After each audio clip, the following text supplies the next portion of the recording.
Wagwan, wagwan. Welcome, welcome, welcome. Please remember to smash the like button coming through the door. If you're new to the platform, welcome. Consider subscribing and becoming a member of the platform, an honorary member of the platform. Alright. Like the video, please. Share the video, please. Comment respectfully, please.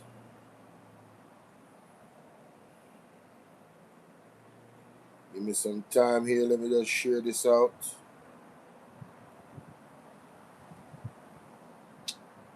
I haven't done anything all day. Today's Saturday. The days are blowing by. Days are blowing by Jamaica and the world.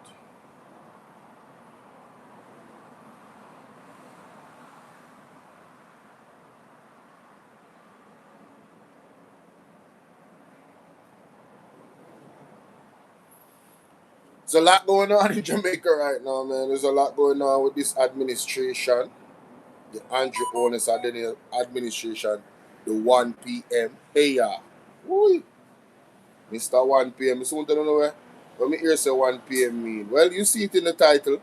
One puppet man. One puppet man, Jamaica. What a ball game. One puppet man, you know. All my life you have been so good. In every breath that I am able, oh, I will sing of the goodness of God. Powerful song. A song that always get me. Song that always get me emotional. Because all the words are so true. With all the crazy stuff we do in our life, that God is not pleased of. God is always faithful to us. So we have to sing about the goodness of God. Yep. We gotta sing about the goodness of God. So how you guys doing this wonderful Saturday evening? Keep it light to them, really.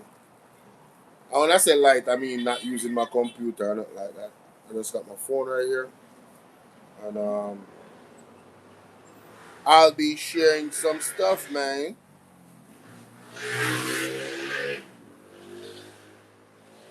From the other day, I don't know why. When I'm using my WhatsApp and sharing my things, it's like there's always some type of freeze up. You know what? I know what it is. Un momento, por favor. Like how the PMP them active, you know? Fully active. I love it. I actually love it. Love how them active. Jain, how you doing a long time I don't see you, know? How are you? You know, we got memberships now, right? So you can become a member of the platform if you choose to. I would encourage you to, you know, we got them nice exclusive emojis. We have exclusive content. I loaded up a whole bunch of videos that you can only see as a member now. Very important videos. A lot of good information. You know, some of them funny, exciting, you know, banger, all of that. Right? Yeah, man. So I want to encourage everybody that is a supporter of the platform, especially if you're a consistent supporter of the platform. I want to welcome you guys to become a member. All right. And remember that the super chat is open. All of that. Yes. So let me just turn on this. and see if there's any difference. You know, see if there's any difference in when I'm using this thing here. Alright, so wow. Wow, so wow.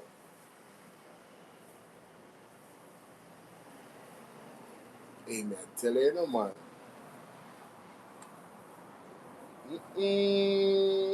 Look there. Yo. Jamaica we are only to talk about. No sir. The thing them a come in hard, brother. The thing them a come in hard.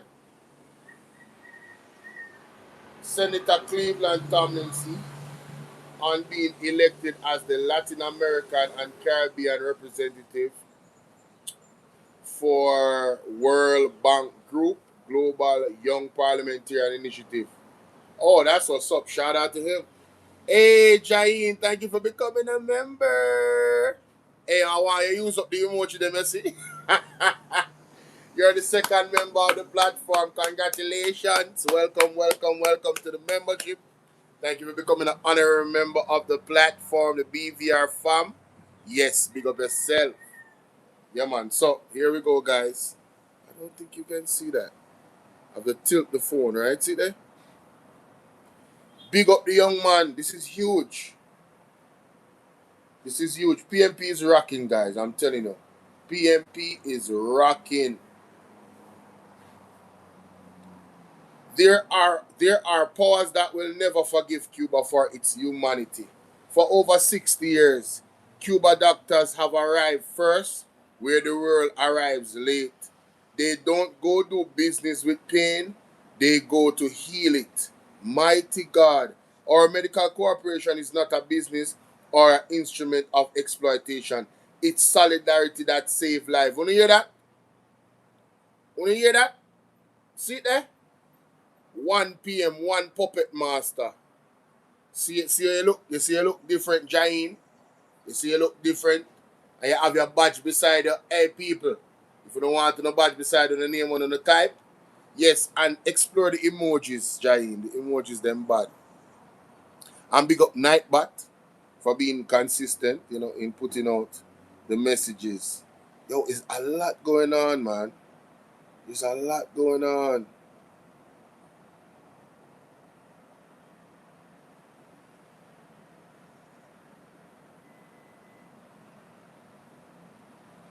Why the man them evil in a man? Nationwide come out with them propaganda. Mighty God. What a nasty, nasty behavior. What a nasty, nasty behavior. Hey, me say, you remember when the earthquake did lick and your cliff you say, oh God. Me say me can't wait for God shake them up again. Then we stop it. Then we stop it, man. Then we stop it. Then we stop it. Them too much now. Them too much now. Ocean wide don't too much now. But trust me, time is going to reveal all things. Time is going to reveal all things. All things. You understand? Hey, so Jain, can you access the membership? Can you see it? You see what I'm talking about with the emojis? You can access the emojis. Tell me if you like them. Want you show off with the emojis, them, No man. As more people become members and the membership goes up, I'll be able to add in more emojis, relevant to the conversations that we have over here. You understand? 1 month to go to She Breaks Chain. Alright, make sure to support She Breaks Chain. No man, I have special emojis, man. There's special emojis for members. You should be able to access them. Probably you don't know how to do it. But they are there. There's I think 4 of them are made. I'm gonna show you how one of them look. I'm gonna show you how one of them look.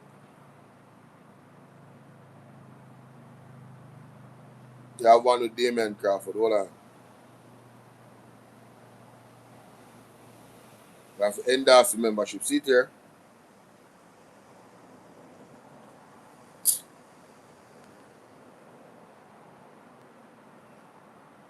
What can go so? That's one of them. That's one of them.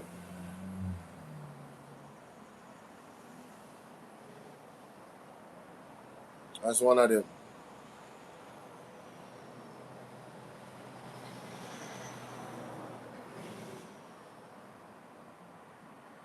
Where are my groups? Okay, here's one of them.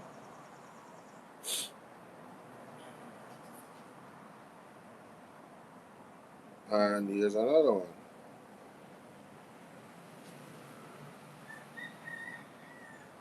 All right.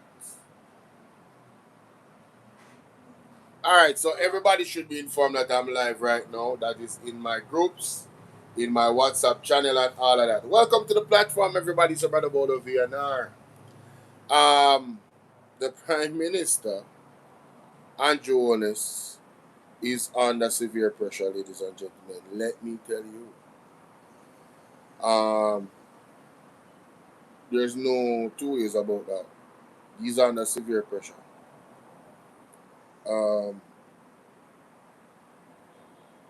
And you can see it on his ministers' faces. You understand? Like, look at Kamina Johnson-Smith in the parliament yesterday, trying to tell us that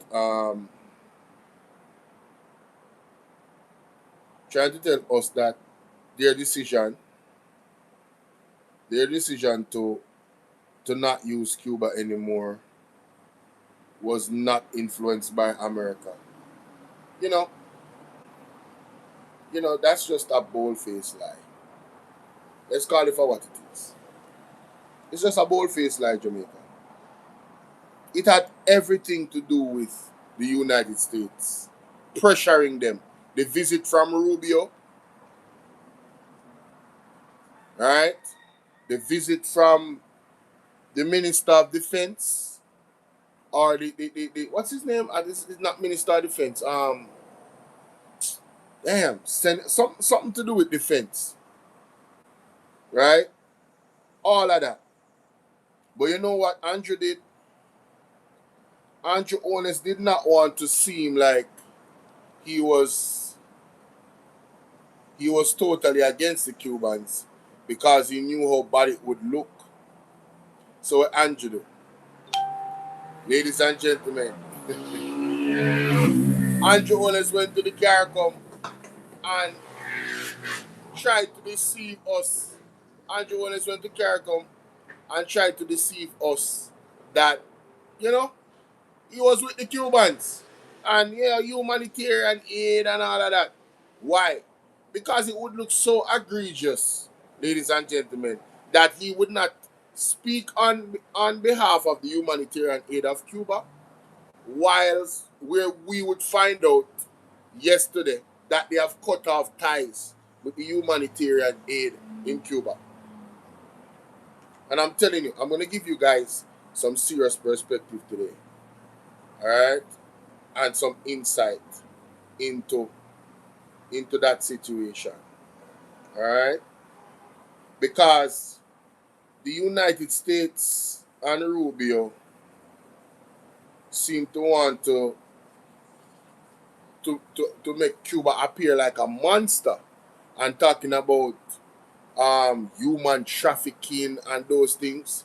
I'm going to give you insight from a doctor from Cuba that is in Jamaica and what he said in a post about the situation.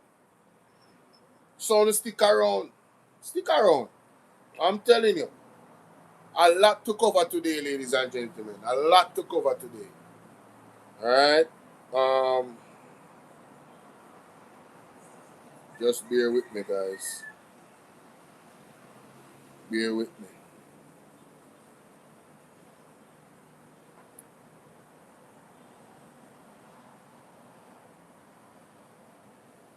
No, man. Big up Jain, man. Big up Jain, man. You know, I'm advertising the membership, but for you to go just pull the trigger like that, hey, trust me. Real talk, that's love right there. Salute to you. Salute to you. Alright, so boom, we good right here. All I gotta do now is this over here, so. And then that over there, so. That over there, so.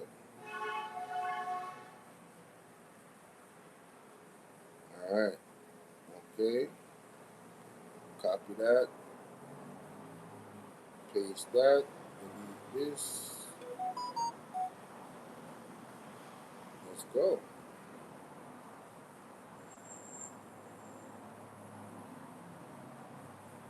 Yes, that's what I need. That's what I need. That's what I need, baby. Who else is here? We have 32 people watching. Can y'all smash that like button? Share the live for your boy, for your brother. Mm-mm.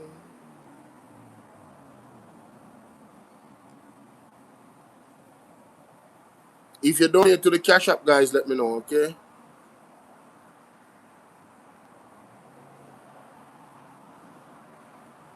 I don't have the phone screen crack.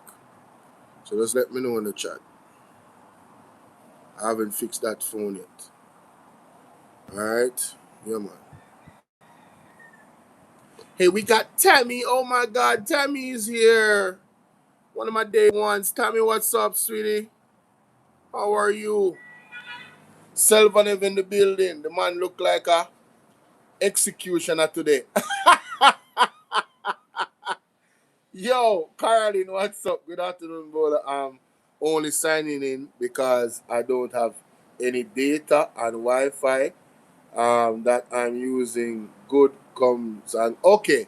All right, Caroline, thank you. I appreciate you. Thank you for hitting the like button. That's love right there. Thank you so much. All right, big up yourself. Hey, Tammy, what's up, Tammy? How you doing, darling? How are you? It's good to see you. Really good to see you. Hmm. Once I look like executioner. Boy, we're gonna execute this live stream. That's what we're gonna do. Yo, we gonna execute this live stream, bro. That's what we're gonna do, Selvanev. Selvanev. Hey, Selvanev. Listen, Jain just became a member, and I want you guys to put the love in the chat for Jain becoming the second member of the platform. So we have Sassy81 and now we have Jain. Hey, I'm gonna write down these names, bro. Go make sure I write down these names. Yes, yes. You know what I mean? Appreciate the love, man. Gotta write down these names. What you said, Tommy? You're not good? What happened? What's going on? What happened? What's up? I asked you if you was good and you said no. What happened? What's happening? Talk to me. Talk to me. Talk to me.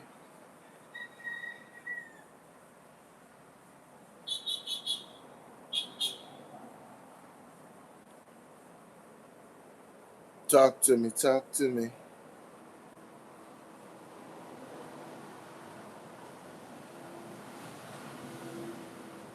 What's going on, Tammy?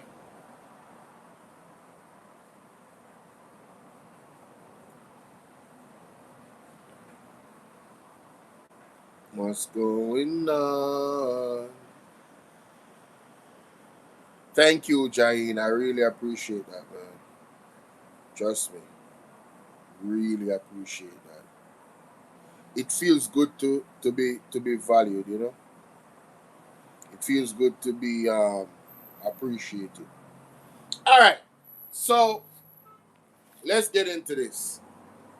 Let's get into this. Let's get into this. Let's play this first.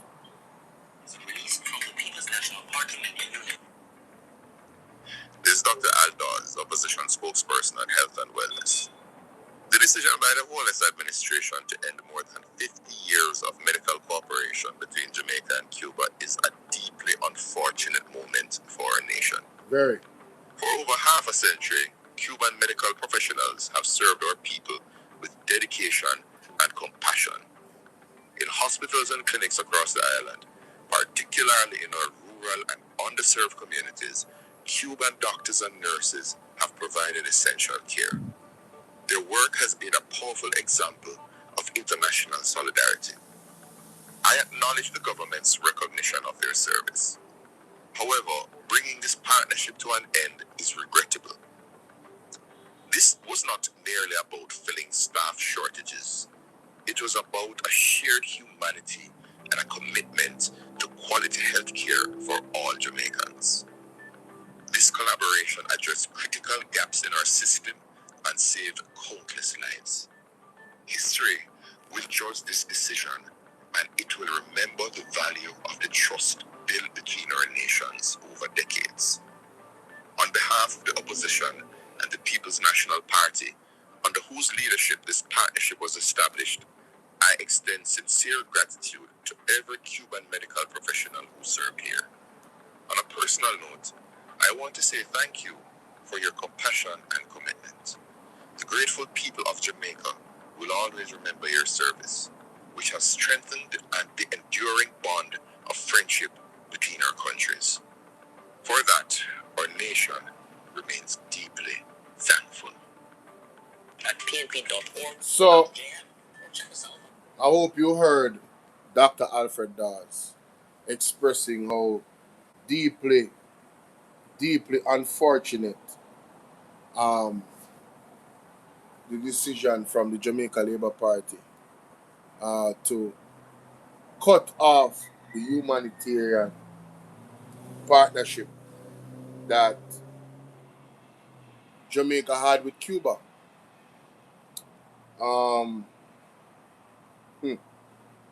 Tell you, boy. Tell you. This post from the Cuban embassy in the US said there are powers that will never forgive Cuba for its humanity. For over 60 years, Cuban doctors have arrived first where the world arrives late. They don't go to do business with pain. They go to heal it. Now, listen to me. That is important. Let me validate this now. This is a post from Patricia Gill Gerbello. Look at that. Patricia Bill Gerbello. Alright? It says, well, I can speak as a Cuban and as a person who came to Jamaica under the government agreement 10 years ago. I am not a doctor. I am a teacher. But the law applies to both contracts, education and health. And yes, my contract was signed for 4 years, which I fully accomplished. And yes, big percentage of my salary was going to Cuba every month. But I agreed the terms and signed it. You hear what you say? Yes, a big portion of the money went to Cuba every month. But they agreed the terms and signed it. Ladies and gentlemen, they're not going to get more honest than this. This is the most honest. This is a Cuban speaking. A Cuban teacher that's still in Jamaica, living in Jamaica, did her duty for 4 years. She's still here. Listen now. But I agreed the terms and signed it. So be it. It's the same for the doctors and the nurses. They all agreed on it. So nobody forced the doctors. Nobody forced the nurses. Nobody forced the Cuban teachers. This is no human trafficking. This is a Cuban speaking. Not my word. Okay? Let's get that straight. Not my word, Jamaica. This was a screenshot of the post. See that? Hold on. My bad. I went to Instagram. Sorry. See there? See there? That's a screenshot of the post. See there? See there? You see? See? Alright, cool.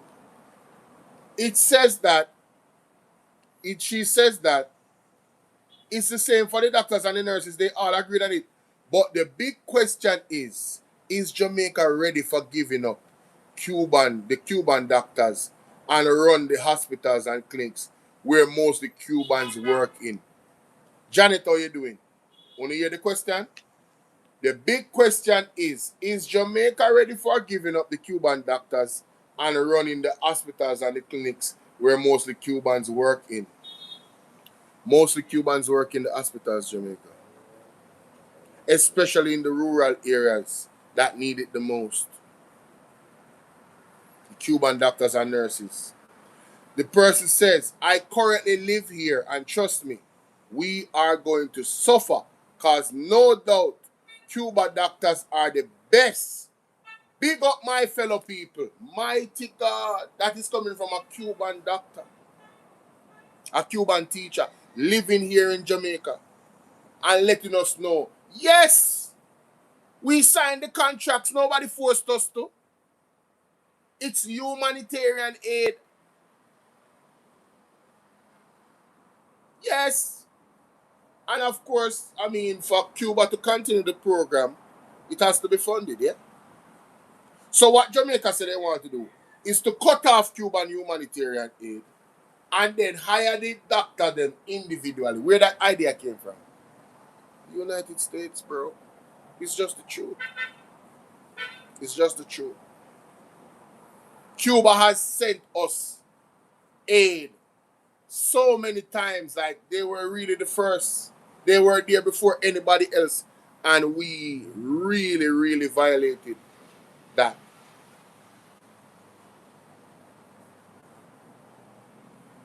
Goose Jamaica, and they did. I don't feel sorry for them. Miss Dallas, how you doing? Janet and Miss Dallas, you guys and everybody else on the platform, if you have not yet become a member of Bolo VNR 2.0, consider doing so. Alright? Yeah, man, and enjoy the loyalty badges and the emojis and the content, the member only content. We're gonna have member only chat rooms as well when the membership grows. I am in Africa. Oh no, but you said Goose Jamaica, and they did. I don't feel sorry for them. Phoenix Rising in the building. Phoenix, if you want to become a member of the platform, come over to Bolo VNR 2.0, okay? I sent you the link to Bolo VNR clips, didn't I? Hmm. I'm on Bolo VNR 2.0 is where you can become a member if you want to. Alright, darling? But big up yourself and thanks for being here. How are you doing?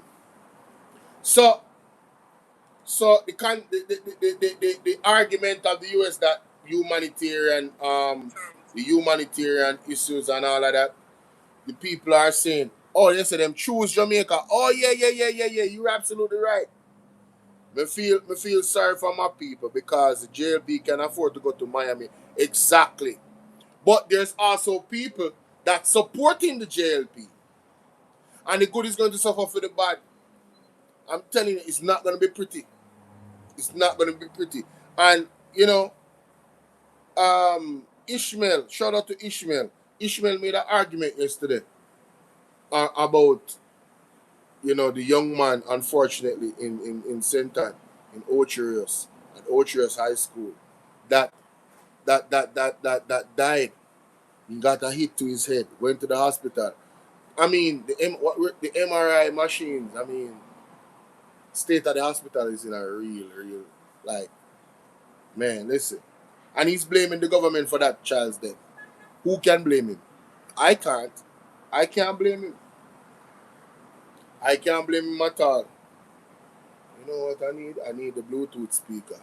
Give me a second, guys. I need the Bluetooth speaker. I really need the Bluetooth speaker. I never wanted to use it, but I'm trying to minimize you know, the noise level. But I'm going to get it. Don't give me a second. Barbados is using the PMP strategy for housing. When are we going to get rid of Andrew and take back Jamaica? Boy, I gotta have to go get rid of him, you know. Gotta have to go get rid of him. Gotta have to go get rid of him, man. God have to go get rid of him. Trust me. Only God can do it. Yes, he can. Only God can do it. Oh, yes, he can.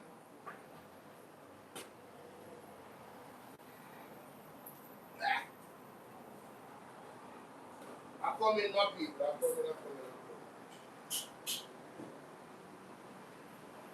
Thank you for your patience. Ah.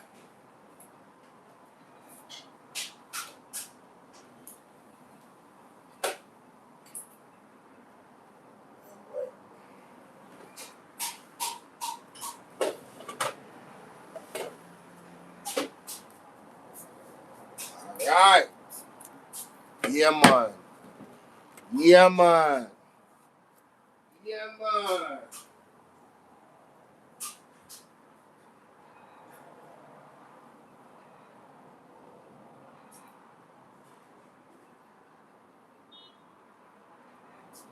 Yeah, man. See it now. See it now. See it now. All right, I'm back. I had to go get the big boy, you know, and the charging part and stuff.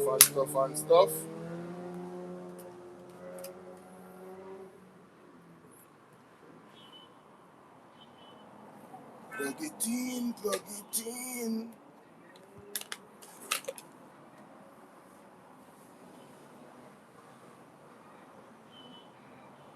All right, perfect. Perfect. I don't want anybody get jealous when they start eating the mango, you know. Don't want nobody get jealous when they start eating the mango. All right, people. All right. Patrick in the building. What go on, the general? Brandon Hill St. Andrew, log in. Big up yourself, my brother. Every time. Yeah, man, like this video, share this video with at least 3 persons, ladies and gentlemen. At least 3 persons, 10 persons. We want to get to 50,000 subs over here on Bolo VNR 2.0. And we want to get to 15,000 subs on Bolo VNR clips. Mm-hmm. Let's connect this Bluetooth here. Bluetooth. Wonderful. Should be able to.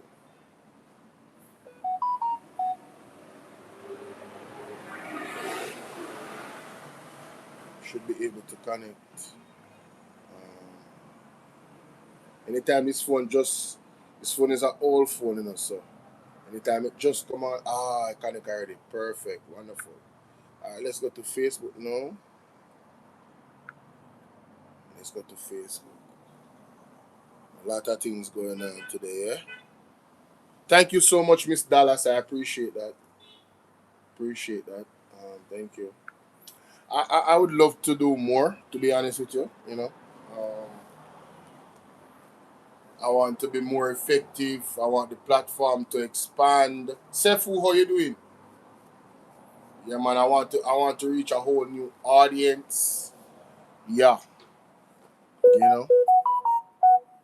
I want to expand my loyalty audience because loyalty is key. Loyalty is key to every great platform. You need loyal supporters. You understand? It's very much key. Everybody, any successful platform, they need it. You need people where you know they just ride or die for you. You understand? They have your back. Yeah, you have to have that as a good platform, as a great platform. Oh, thank you so much. Thank you. You say Africa love me. I love Africa too. Definitely love Africa. That's a fact. That is a fact. Love my African people, man. Yeah, I don't, you know what I'm saying? I know my history. Huh? I know my history. But this is something, eh?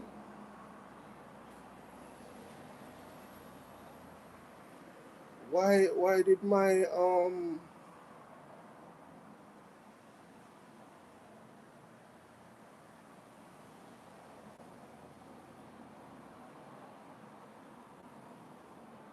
I hope this works because honestly, they might try them. Why my phone sign out, log out my Facebook? I never logged out of my Facebook. We'll send you a code. Alright, cool. Send me a code. Send me a code. I'm waiting on the code. All lies will be Alright, I exposed. got the code. Alright. So let me get you put in the code now, no? Jesus. That.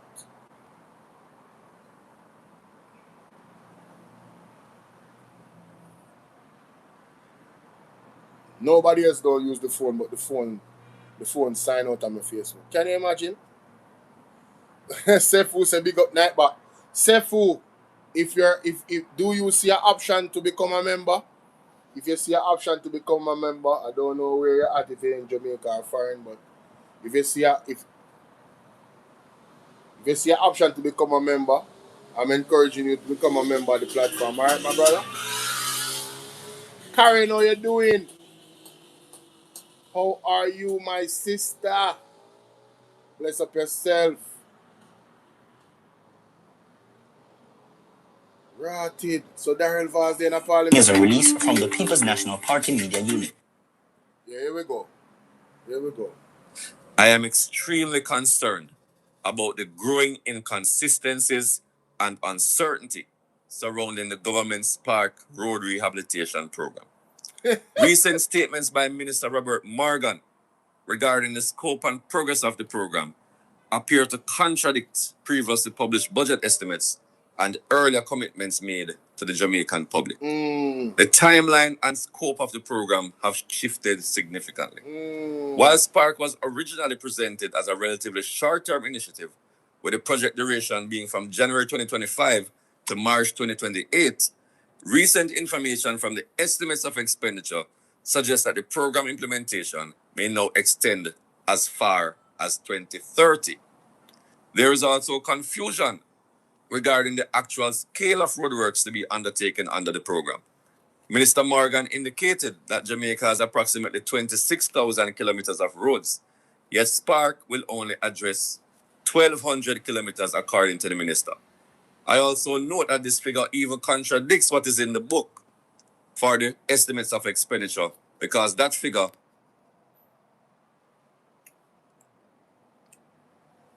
from the People's National Party Media Unit. This figure even contradicts what is in the book for the estimates of expenditure, because that figure states a significantly smaller number of 250 kilometers. I also am concerned about the number of roads expected to benefit from the program. Earlier estimates suggested that approximately 693 roads would be rehabilitated. That is 630 parochial roads and 63 main roads, with each constituency receiving an average of 10 roads each. However, his recent statements now suggest that the number may be closer to 400 in total, raising questions about whether the original constituency allocation will still be honored. There are also inconsistencies in the financing and execution timeline for the project. Previous budget estimates indicated that 20 billion would have been allocated this financial year and 14 billion next financial year to complete Spark. However, only 4.5 billion has been allocated in the current budget, which suggests that many roads slated to begin construction this year may not be completed within the financial period. Wow. The figures are also conflicting. Hi, Sophia. With regards to how many roads have actually been instructed to commence. Mighty God. During the recent Standing Finance Committee meeting, Minister Morgan reported that about 163 roads were instructed to commence. At another point, he said 300, while other reports suggest that the figure could be as high as 401. These discrepancies require urgent clarification. The Jamaican people deserve clarity and transparency when it comes to a program as significant as SPARK. We have heard different figures regarding the number of roads to be repaired, the kilometers to be covered, and even the number of projects that have actually begun. When the scope of the program appears to be shrinking and the budget allocations do not align with earlier commitments, it raises legitimate questions that must be answered. While, as opposition, we support efforts to improve Jamaica's road network, the government must ensure that the program is implemented in a transparent and accountable manner. Road rehabilitation is critical for our communities, our farmers, and our economy. However, the public must be given accurate information about what will be delivered, when it will be delivered, and how the funds are being allocated. I am calling on the government to provide clear and consistent updates to the public and Parliament regarding the implementation of SPARK program, including the confirmed number of roads, the timeline for completion, and the distribution of projects across constituencies. At pnp.org.jm or check us out on Facebook at Jamaica PNP. Here's a release from Jamaica. Only hear that? Inconsistency in our numbers.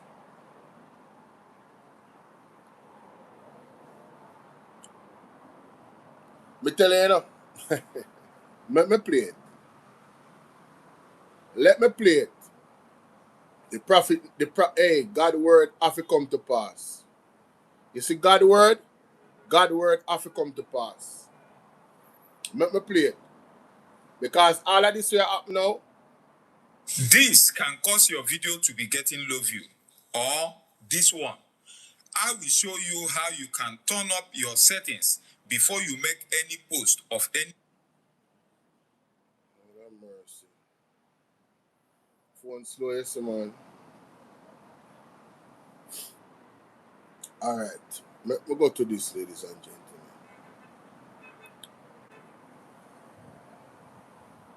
Let me go to this. Let me scroll down. Can you see, there was a word to the Prime Minister, you know. Listen to this. Not if Jamaica is to be changed, because we know Jamaica is being changed. Jamaica is being transformed. And by or before 2027, we will see a new Jamaica emerging. Not completely new, obviously, but there will be major turning points. One of them, finally, we will be led by a righteous Prime Minister. My God. And it might seem like a pipe dream. I'm smiling because those of us who are able to see in the realm of the spirit, we have some interesting developments coming this year that will trigger changes politically, which will take many by surprise, because there are those who think that they are around forever and they can stay as long as they want. We shall see what we shall see. Aye. That's all I'm going to say. We shall see what we shall see. Fourth term. Hey. So apart from the intensification of judgment, which will come in different ways, not just natural disasters, but God will also use external intervention in the affairs of Jamaica. Yes. I'm going to say it one more time. God will use external interference in the affairs of Jamaica in order to set things right. Since we have leaders who think nobody like them, and they have put themselves in power through corrupt practices, we have a system of election where persons are to be duly elected, and they corrupt the system. So what God is going to do is going to use other means of displacing them. Watch and you will see. Watch and you will see. External intervention in addition to continued disasters of different types. So we shall see what we shall see. This is going to be a pivotal year which will pave the way for what will manifest in 2027. So we continue to pray the process through. Not if Jamaica is to be changed, because we know Jamaica is being changed. So that one of the word. There was another word that was given last year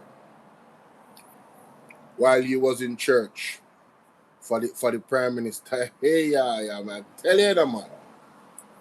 You think we not follow? You think we not follow? Let me find it, yeah. I wonder. I wonder if is. Oh, open call to the Prime Minister.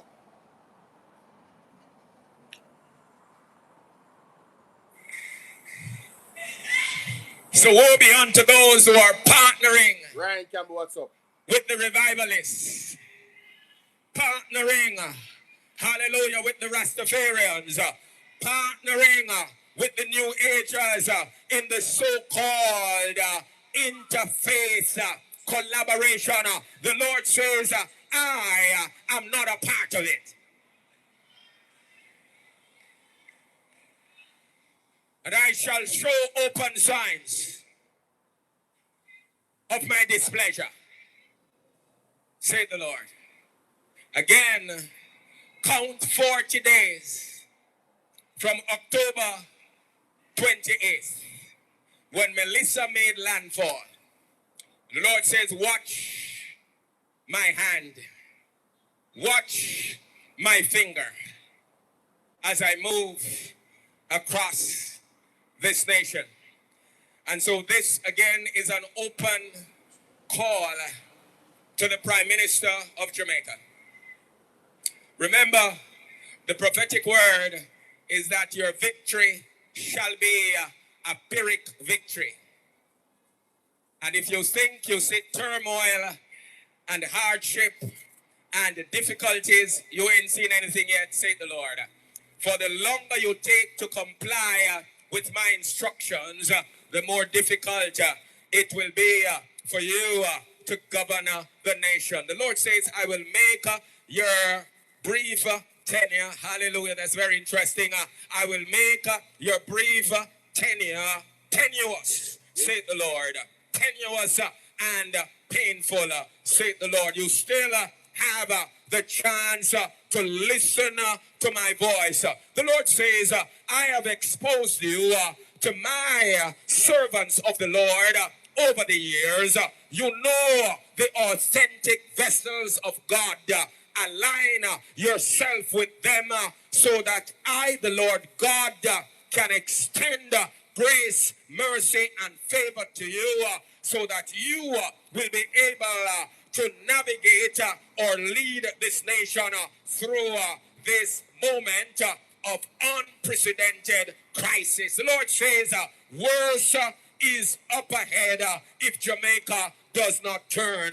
Worse is up ahead if Jamaica does not turn. Let me say it one more time. Worse is up ahead if Jamaica does not turn. You remember good. You hear that? The Lord said, I will make your brief tenure tenuous. Pyrrhic victory. Go and look up what Pyrrhic victory mean. This was the 6th of November 2025. Fast forward. Let me go to the next video. Where reset the post. Listen to this. Listen to this. And we thank God we are seeing more and more church leaders speaking up about the 3 days. We are seeing an increase in that, and we're happy. Which 3 days? The 3 days is what was told by the Prime Minister for years now, that declared Jamaica shut down for 3 days for fasting, prayer, and repentance. The government has ignored God's call. The government has ignored God's call. So listen to what happened to them. Because initially it was the impression that, oh, it is Shuttleworth's idea. Poor me. Huh? Me? My idea? Not my idea.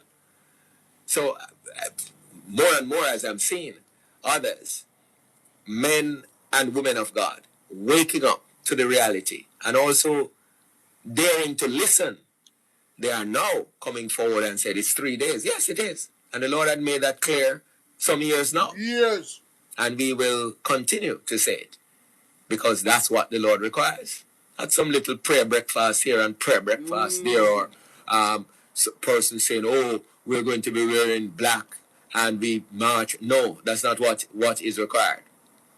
What is required is that the nation of Jamaica must be locked down for 3 days. That is what is required.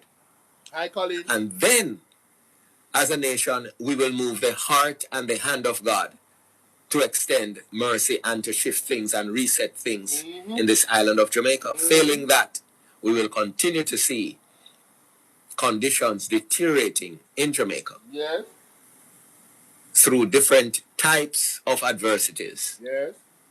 Including cataclysmic ones. And also, what is now looming is external intervention into the affairs of this nation, which will lead to forced resignation of political leaders stepping down, yes, and also some of them being arrested publicly. That is looming, and I'm speaking prophetically as the Lord is showing. Hallelujah. Which would also tie into the prophecy of ruffling of feathers, plucking out of feathers, and clipping of wings. Yes. So if we don't repent, these are a number of things that are in the offing, and we will just see them unveiling or unfolding right before our very eyes. And we thank God we are seeing more and more church leaders speaking up about the 3 days. We are seeing an increase in that, and we're happy because initially it was the impression that, oh, it is Shuttleworth's idea. Poor me. Huh? Me? My idea? Not my idea. So more and more as I'm seeing others, men and women of God, waking up to the reality and also daring to listen. They are now coming forward and said it's 3 days. Yes, it is. And the Lord had made that clear some years now.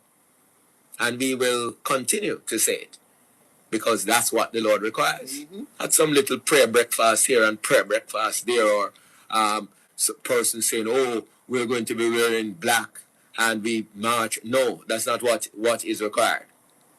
What is required is that the nation of Jamaica must be locked down for 3 days. That is what is required. And then, as a nation, we will move the heart and the hand of God to extend mercy and to shift things and reset things in this island of Jamaica. Failing that, we will continue to see conditions deteriorating in Jamaica through different types of adversities, including cataclysmic ones, and also what is now looming is external intervention into the affairs of this nation, which will lead to forced resignation of political leaders stepping down, yes, and also some of them being arrested publicly.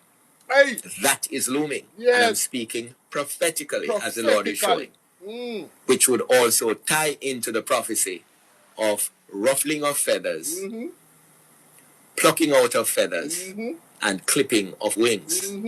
Yes. So if we don't repent, these are a number of things that are in the offing, and we will just see them unveiling or unfolding right before our very eyes. So when you hear that, Jamaica, and not normal, you hear me say? Watch out for the politician to resign, forced to be resigning, forced to resign, and also getting handcuffed and locked up. When you look out, it's coming. external intervention here. Not Jamaica, you know. External, that means outside forces. A force politician out there to resign and I lock them up publicly. Mighty God, me can't. Hey, me say me giddy when me hear this a prophecy. Jamaica, me say, man, it's gonna be a grand day. We shall have a grand time out here in Jamaica when we see them get locked up and when we see them have to force to resign. We're gonna have a grand time, Jamaica. We remember the Tivoli incursion?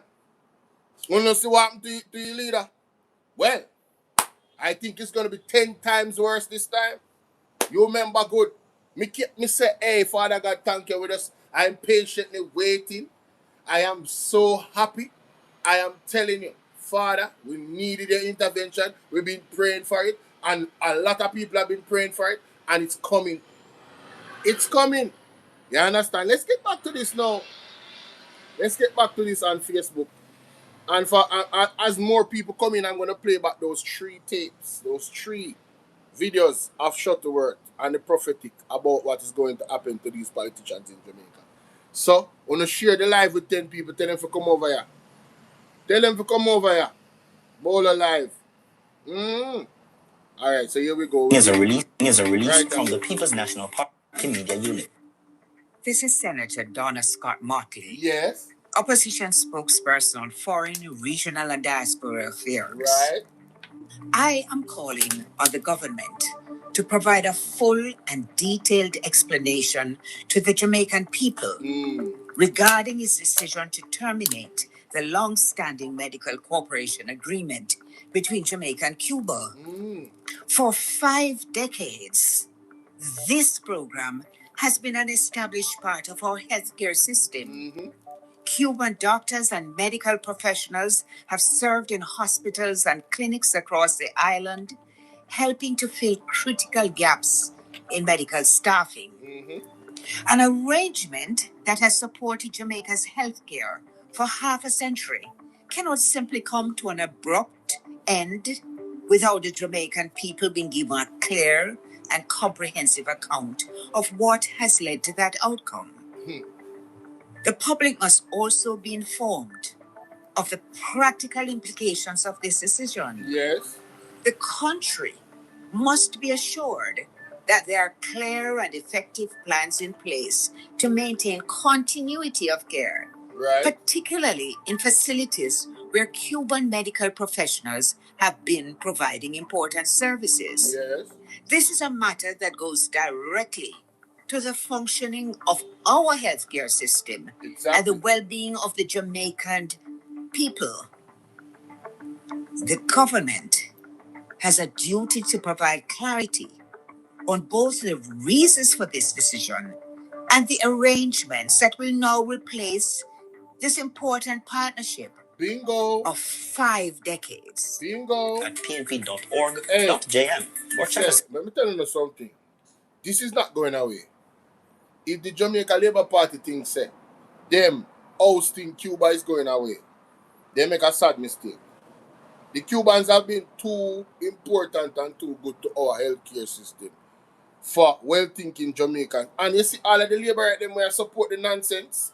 I'm telling you, you guys are going to experience the hospital. Yeah, man, you're not going to feel it, you know. You're not going to feel the hospital, them, you know. You're not going to feel the effects of the Cuban them gone. You're not going to feel it. Trust and believe. And if you don't feel it, you're not going to see somebody who will feel it. And that's going to be enough for you to understand that this is beyond politics. Somebody said it's starting already. The water pressure build up in the pipe. It's only a matter of time for the pipe to burst. Hey, yo, let me tell you, man. This what them do was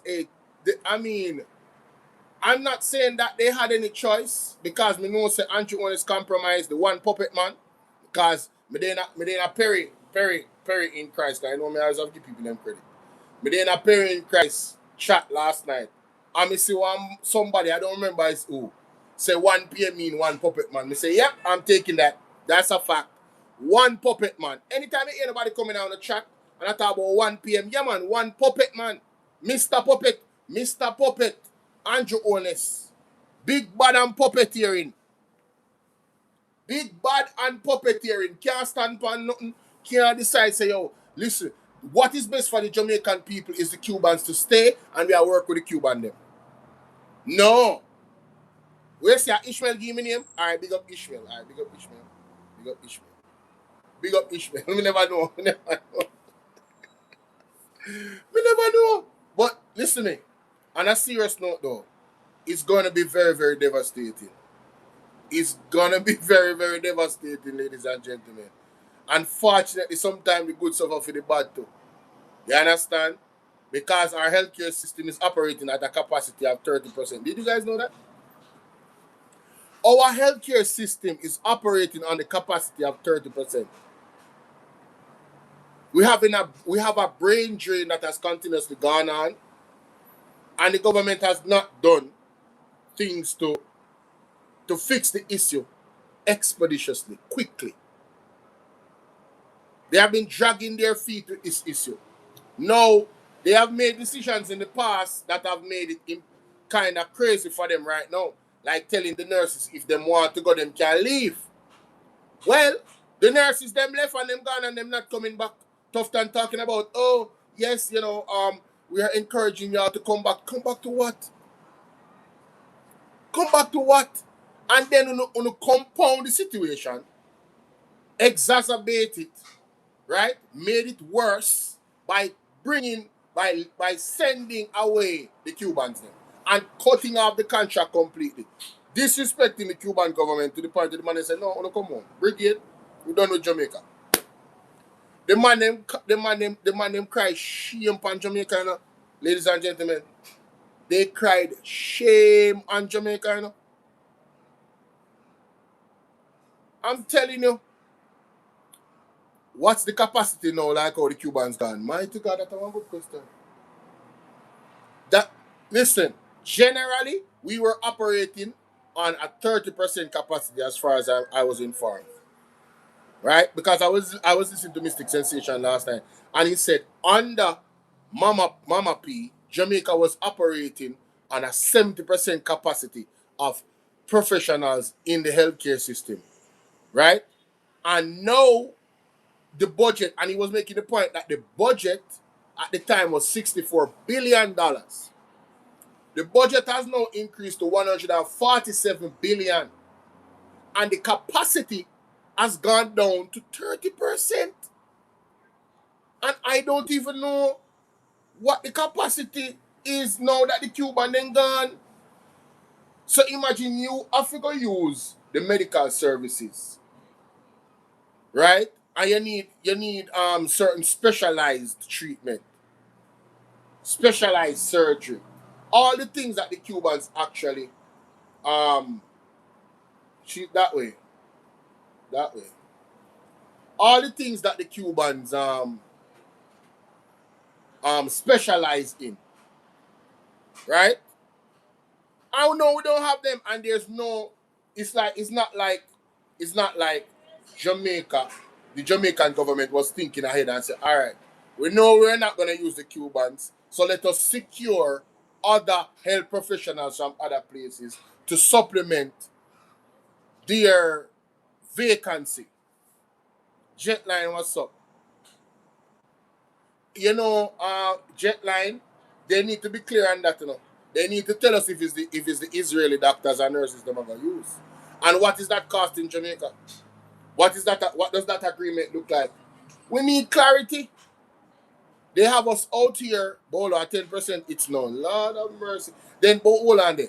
Remember, say, doctors came out, and stated that you have doctors working from Friday up until Monday, You have one doctor deal with 30 at patient, It's crazy in the healthcare system, It's really, really bad, It's a crisis, And then you have Cornwall Regional Hospital. You notice that the dome that them say they're going to fix, it don't fix all now. Hey, let me tell you something, man. This government, me say, Father God, you are a just God. Anybody who get locked up, we want to see them lock up. Anybody with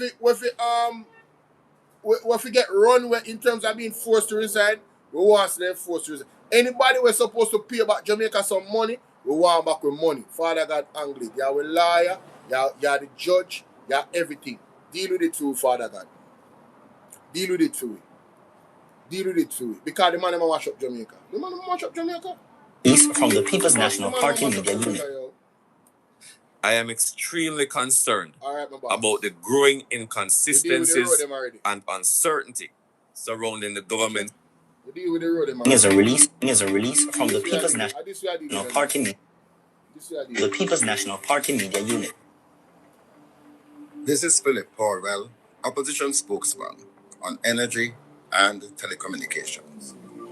On Friday's sitting of the Standing Finance Committee, I demanded answers on behalf of the Jamaican people regarding the troubling state of Petrojam. The numbers are stark and unacceptable. This state-owned refinery lost approximately $4 billion in the last financial year. It is projected to lose another $4 billion by the end of this financial year, with further losses anticipated in the coming year. Wow. 3 consecutive years of losses for an enterprise that once was consistently profitable. 3 years of bleeding public funds without a clear plan for recovery. I asked the minister direct questions. What is the current status of Petrojam? What is the government's plan to return it to profitability? And critically, what is the government's position and roadmap for this refinery's future? We cannot ignore that this refinery is over 40 years old, operating with outdated technology that drives up costs and reduces efficiency. A previous pathway, including expansion and modernization, has been abandoned. The Jamaican people deserve answers. They deserve a plan, and they deserve to know why this vital national asset continues to fail them. My job is to hold this government accountable. That is exactly what I will continue to do. At tv.org.jm or check us out on Facebook at Jamaica PNP. Government's Park Road Rehabilitation Program. Recent statements by Minister Robert Morgan regarding the scope and progress of the program appear to contradict previously published budget estimates and earlier commitments. Is a release from the People's National Party. So, billions of dollars is being lost in Petrojam for the last 3 years.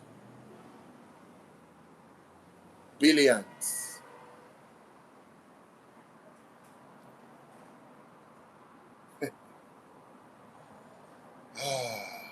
Jamaica, we really need Jamaica to be rescued, and only God can rescue us. You understand? Be a criminal. Be a criminal. Just criminal for days, for months and decades. Be a criminal. I don't know why this thing is not touching up, but give me a warm time. Be a criminal. So we deal with Dr. Dawes. Alright. I'll go to my phone now. Go to my phone.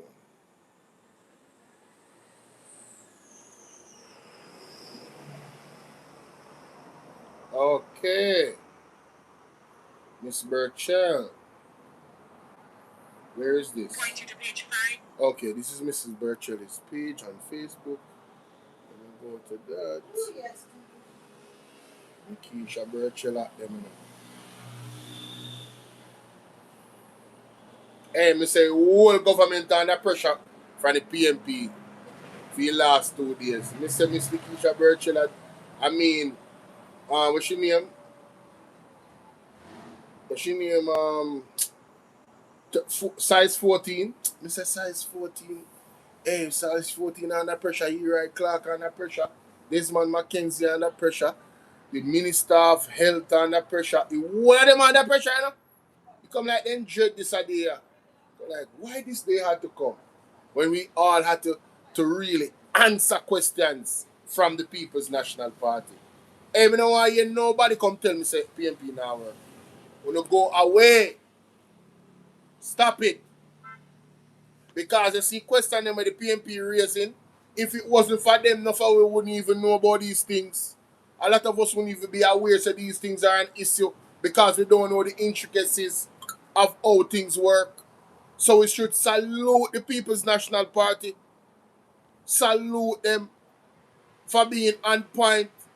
You understand? Yes, I that more I tell you no. In our real life. But make we hear Mr. Keisha Birchall right or something. I think that's so much video she put out.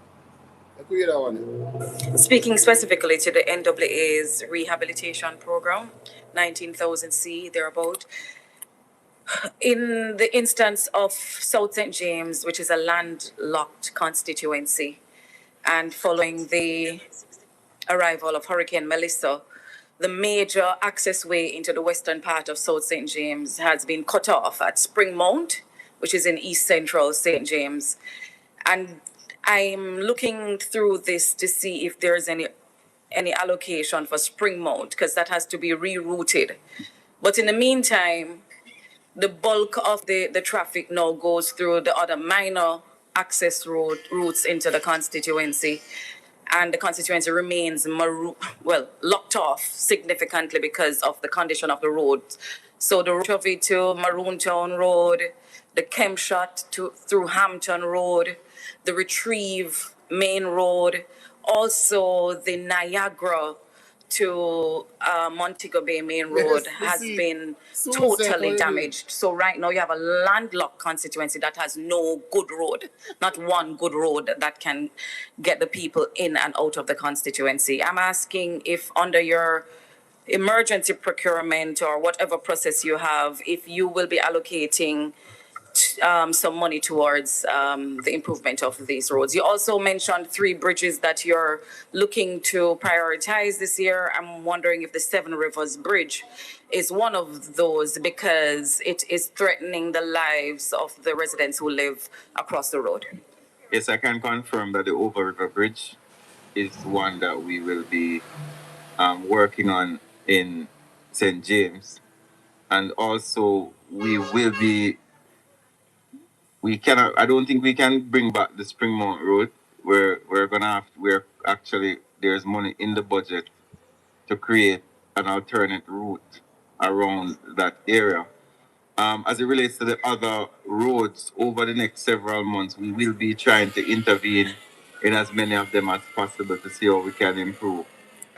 It's a factor of funding, there are many areas within the West that require significant intervention, and we're trying as best as possible with the funds we have to address the ones that we need to address. Yeah, but in a case where a whole constituency, because Spring Mount has been cut off, we don't have one decent access way. Work is gonna start on the Spring Mount bypass urgently. That's what I'm saying to you. So we're gonna restore access through that area. Through Spring Mount? We're gonna find a bypass for it. All right. Ready for me?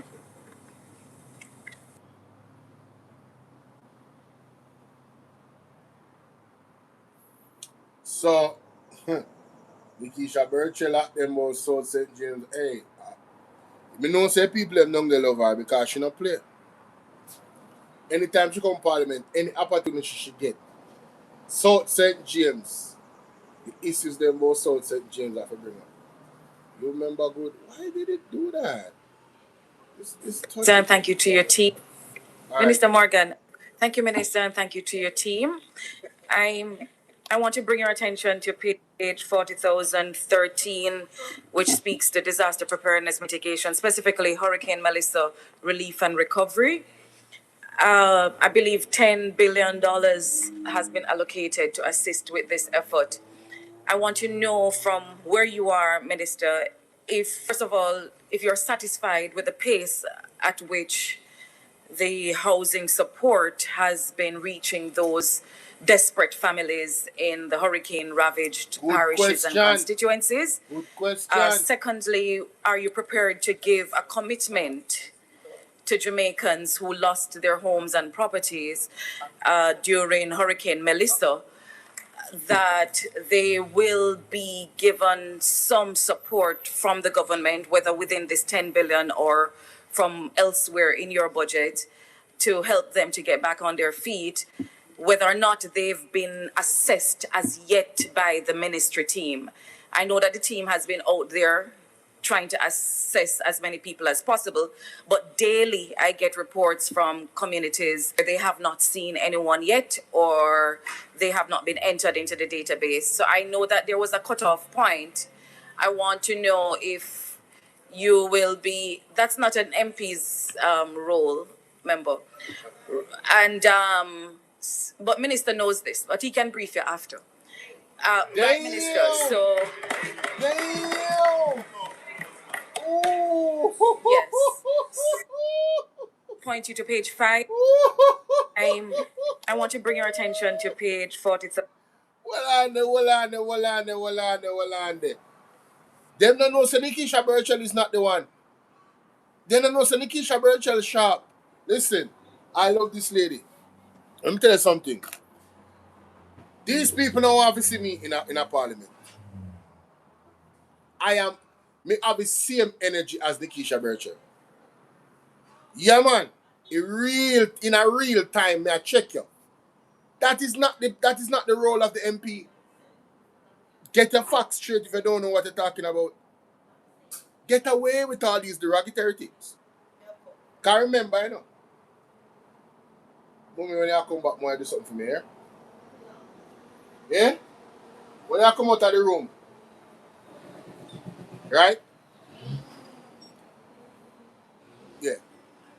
Because Andrew Owens made it very clear in Parliament. I don't know if you guys remember when he told us, pass the computer for me on the charger. The small one. No man, the other one, the small one, man. Yeah. Can't take up that the big old machine that come out of right now.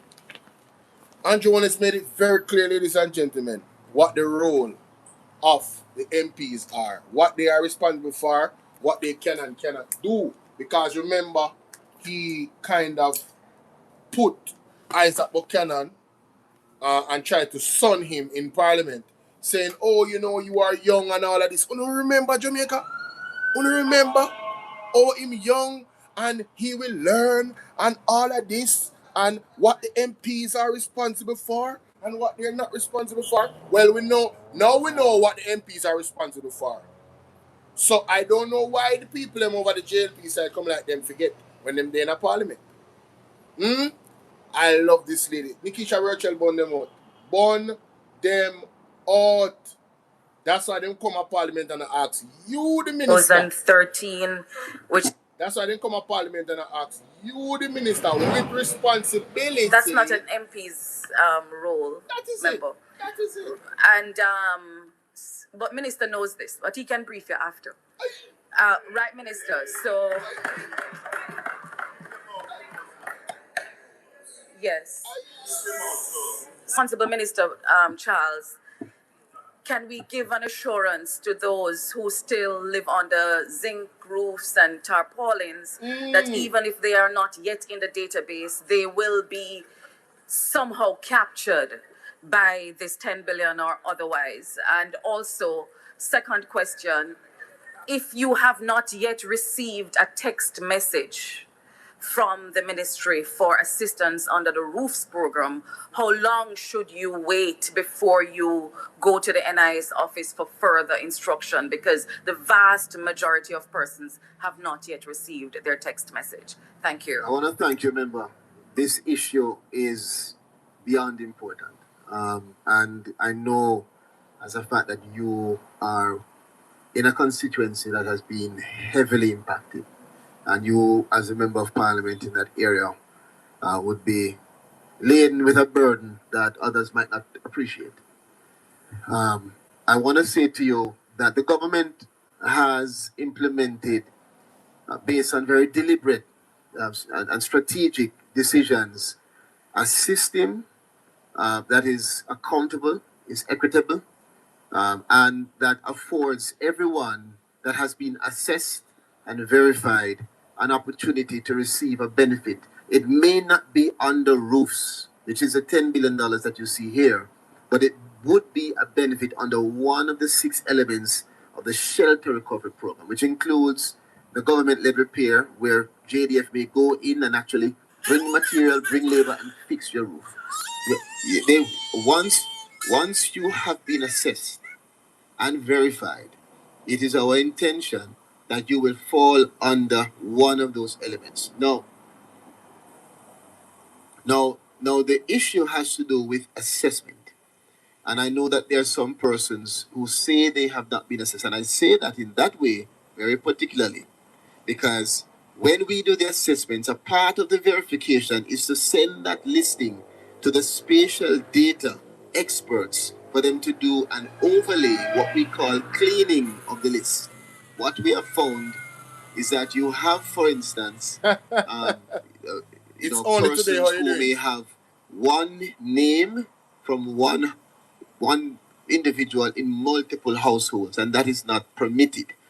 You may have the converse, where you may have multiple households, going under one. So one of the reasons for the delay is because of the process of the cleaning to mitigate against the duplication, and that duplication affects all beneficiaries. If you have one person getting more than they should get, then the others who are there to get cannot receive.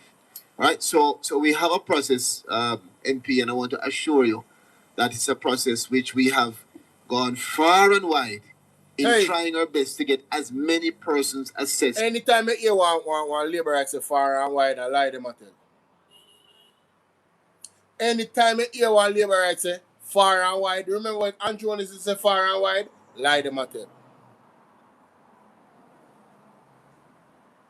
Lie them at them. Right there, me are listening good enough. But when him said that, him trigger me. Yeah, man. Far and wide. As possible. For those persons who have not yet been assessed, the process is closed off. If there are unique circumstances, we ask them to write to us, or to write to your members of parliament so that you can get to us. But in large part, we are now focused on addressing the more than 98,000 households that have been assessed, and to make sure that those 98,000 households are verified, they go through the process of cleaning, and that they can receive their benefit as quickly as possible. Several persons have received benefits so far, but not the large part. And let me tell you why. We have had a $10 billion initial allocation to treat with the persons who at that time were between about under 70,000 household assessments. We have been able in a month to go more than 50% in that disbursement, which is $5,222,325,000 being dispersed to households that have been assessed and verified. We have much more to go, but again, it is a process. It's the same staff that do the assessments, are the same staff doing the verification, the same staff doing the disbursement. So we ask for patience as we move quickly. And in context, why is the same staff doing everything? Why would not hire more people given the urgency? Why the people them should be more patient after 5 months? That on just bagga. They just bagga. They're not ready, you know? I think in context, member. In context, lastly. I'm not ready, brother. I know that you're under pressure. I'm not ready. You are under pressure as we're under pressure, because constituents want and deserve that benefit now.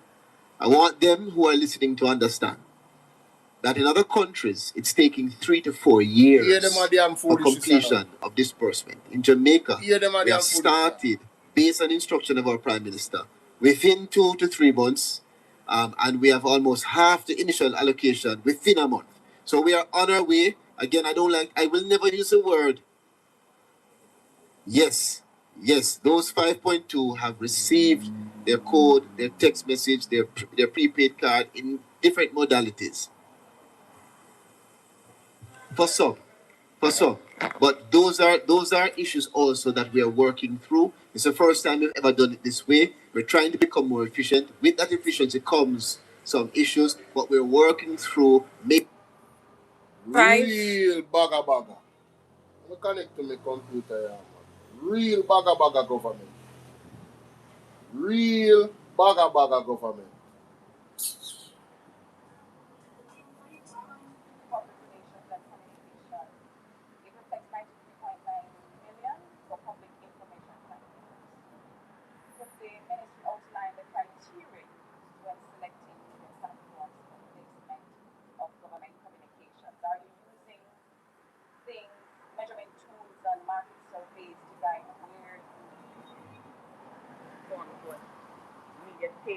What radio stations, what television programs you go on, or it's just, as you said earlier, you feel like go? No, I think that one tends to be a little bit more. Point you to page 5, activity 11662, public relations and communication. It reflects 93.9 million for public information campaigns.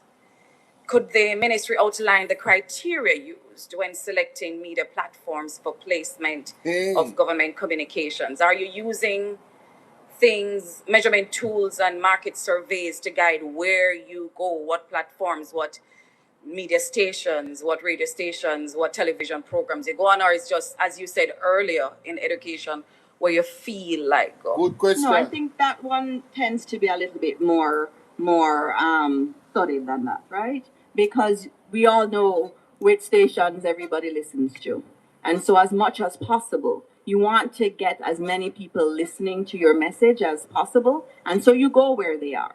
And one of the things that we've also been seeing is that we've been pivoting a little bit more to social media because it's cheaper and that's where people are. So we've been doing that, but we usually do it based on some study of, you do know the market survey. I know you use it a lot. Yeah. And that's very clear on who the leaders are. And sometimes it surprises Jamaica. Right. And which is why it's surprising for me that such a huge proportion of our budget appears to be directed at entities that do not enjoy the highest media survey. So I wonder, what is the strategy, the methodology that drives where you go and where you send the government's money? Yeah, well, I think generally it is based on who is your target audience, and so you go as much as possible to Don't hold. that target audience is. Sorry, I wasn't able to hear you, Minister. Sorry. There was a lot of howling from wounded people. I can't hear her. Minister, we out of time. Look, I'm recognized. Hey, Mr. Nikisha Birchall, if me ever meet you, just look on my face good. You see me? When you see me coming, I'm gonna hug you and kiss you, okay, baby? Me say me too love this a woman. Don't, when you see the beer, when you see the big stature coming, it's all love, baby. Don't howl. Don't howl. Don't. Me say, hey. She said it without saying it, Ocean wide, she talk about, Jamaica. Ocean wide. Why is so much of our government money going to ocean wide? And they don't have the biggest audience. They don't. I be a bots, Jamaica. Bots. You know bots? Bots. It's fake views. Just look on them interaction and look on the individual them in the chat. When you look on a show like Andre show, real people, 15,000 strong. When you say Antonio, you got something, go vote for Mr. Keisha. Guys, listen. So when you go on the live, right? You see this, right? When you go on the live, you see down here, so when you're on your phone, there is a money symbol in a box. And you have a gift symbol. Right? And you also have You also have the things them that I have on here where you can shop and that I recommend for you to buy for the people in the United States. And then you have this. So when you click the money symbol, memberships, you can access membership, super chat, gifts, and you can also buy member. What are you doing, chill? Come over to Bolo VNR 2.0. When you, I never even knew this. You can buy gifts for other people. So say you can buy memberships for other people. So say you want to support the platform, you can buy 10 people 1 month membership. You can buy 5 people 1 month membership. You can buy 20 people 1 month membership. You can do that to support the platform. I forgot about that. So I just saw it, right? There it is. It's right here, down here. So you can gift membership. See there? It's an option. So you don't have to just buy membership. What YouTube is going to do, YouTube is going to randomly select people that are on the live and give them a membership. Alright? So yeah, I forgot about that. So that's a way to support the platform as well. You can buy other people memberships, ladies and gentlemen. Anyway, moving on. Nikisha Burchell. Crush them can, ladies and gentlemen. We will play that again. Oh my God, I love it. I absolutely love it. Entities that do not enjoy the highest media survey. So I wonder what is the strategy? It's the methodology that drives where you go and where you send the government's money. Yeah, well, I think generally it is based on who is your target audience, and so you go as much as possible to Don't hold. that target audience is. Sorry, I wasn't able to hear you, Minister. Sorry. There was a lot of howling from wounded people. I can't hear her. Minister, we out of time. Look, I'm recognized. Printable. Okay, so continue, Chairman.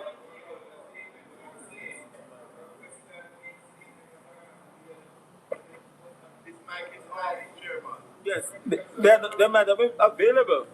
It does not outline. Just a minute, Minister, member. No, member. The question, you said the minister might not have the answer to those questions. Allow the minister to say, I'll supply them later on. Thank you. Well, we can cut her off. Thank you so much. Thank You for the protection. At the moment, I'm in love. Minister, thank you for that information. Wanda, just a follow up on what you raised earlier. Miss Burchell, do not indulge. Man. No, don't. You cannot even be momentarily in love with a man like that. Do not do it. I know you're being sarcastic, but don't even be sarcastic. Seriously. Oh, Lord of mercy. Same line item in terms of how we ensure that we're efficiently using government resources.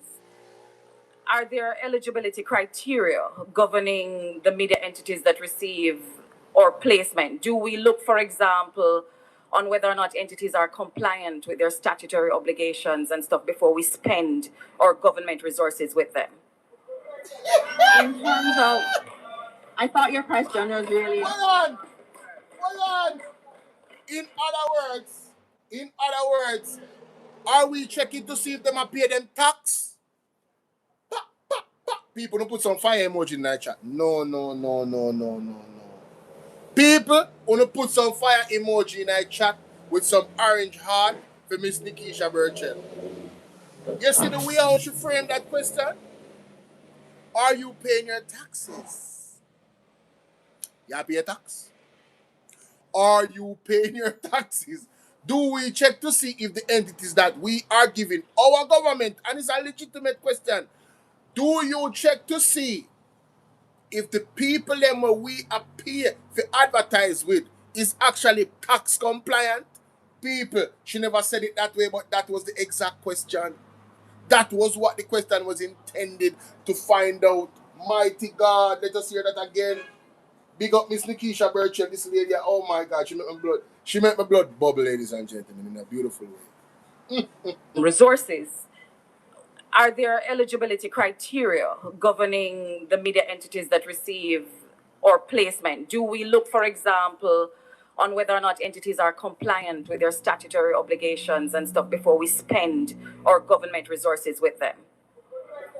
In terms of, I thought your question was really, well, I thought you were speaking to, if we're talking about television and radio, remember that this ministry has purview over the Broadcasting Commission of Jamaica. Every week I get a notice that said to a station that did something inappropriate. You know, they may have played a song they shouldn't have played. Mm-hmm. And so we are very much cognizant of all of the radio stations, and they are fine. So there's no issue with our radio stations or our television stations. And so what's done is they choose based on the target audience. And even if we're thinking about social media, they use Google Analytics, and Google Analytics says advertise here, advertise there, and we're compliant with all procurement guidelines around this. Point you to page 5, activity 11. Yo, me say, Dora the Explorer danced around that the argument, you see? She danced around the argument, but guess what? It's already out there, ladies and gentlemen. That's why them hot under the color in the background and make up be nice. Because them know say revolt we are talking about. Them know say nationwide them are talking about. Yes! Nikisha Burchell, pepper them, Nikisha. Pepper them. Pepper them. Yes, man. Pepper them, man. Saying it without saying it. Hey, me say, I love this lady. This lady is amazing. She is amazing. I'm telling you. She's amazing. She's so wonderful. She's so awesome. I just want to give her a big hug. You alright? Trust me, man. She'll go on good. No, man. I will respect you, Nikisha Burchell. Trust me. Them always, you see, what's your name? Hey, Melda, what's up, my brother? Shout out to Melda in the building. Big up Melda. I love seeing my day ones popping up in the chat, man. Big up yourself, my brother. How are you? How's the family? How's the family doing? Everything good? Shout out to the fam, man. Shout out to the fam. So yeah, I want to go live on TikTok too. It's been a while, you know, man. I want to go live on TikTok as well. Let me go to the next video first. The next thing that I want to share and talk about. But I never knew that Miss Burchell did with them so viciously and so eloquent. You know, she was so eloquent. She was so smooth, and she was deadly. You understand? Yes, intelligent, eloquent, smooth, and deadly. She was very intentional about the questions that she asked. And of course, you know, the lab rats were all over that side, is it? All is good, my guy was hooping earlier, and just resting beside one of the most beautiful women I've ever seen. Hey, Mel Dub, you winning at life, my brother. You winning at life. That's what's up. That's what's up. Shout out to her and shout out to you. Winnie Maid said, hi, Bolo. Did good, yes. That woman, 13 things she owned Jamaica. Yeah, size 13 don't like her. I call her size 14 now, but she don't like her. Later, your battery dying. All right, Janet, bless up. Stay safe, all right? Salute to you. All right, so let's go to the next thumping situation.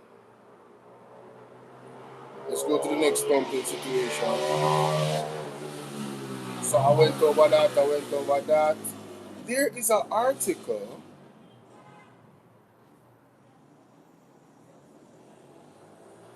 Italy refuses to fire the Cuban doctors. All right, let's just put that out there that Italy actually has balls. Yeah, man. Them actually can stand up for what's the best interest of their people and not be bullied.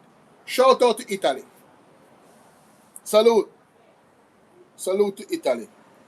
The government, I spoke about that already. Don't miss this, ladies and gentlemen. Oh my God.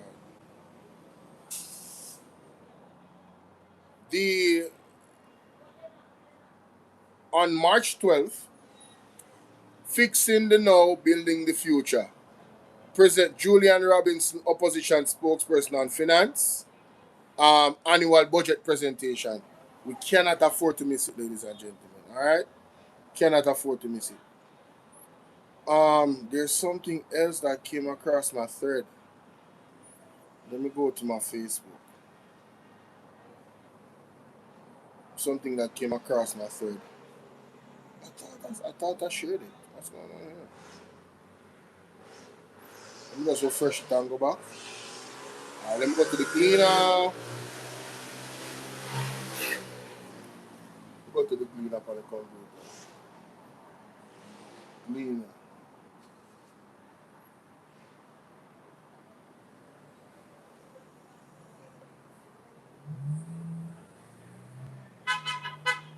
U.S. Justice Department officially eyes cases against Cuba's leadership as Trump floats friendly takeover.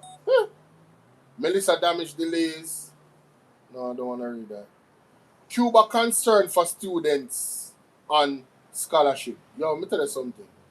We have to read this article because, wow, this decision by the government. Listen to this. To oust Cuba. Mighty God.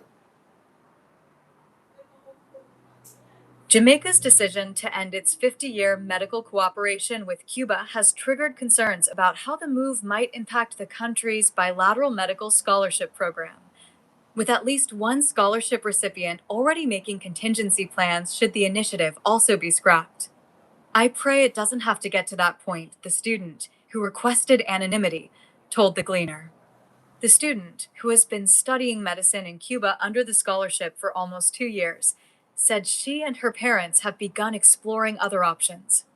I've worked too hard to get to this point because, the scholarship is not an easy feat to get because there are a lot of applicants.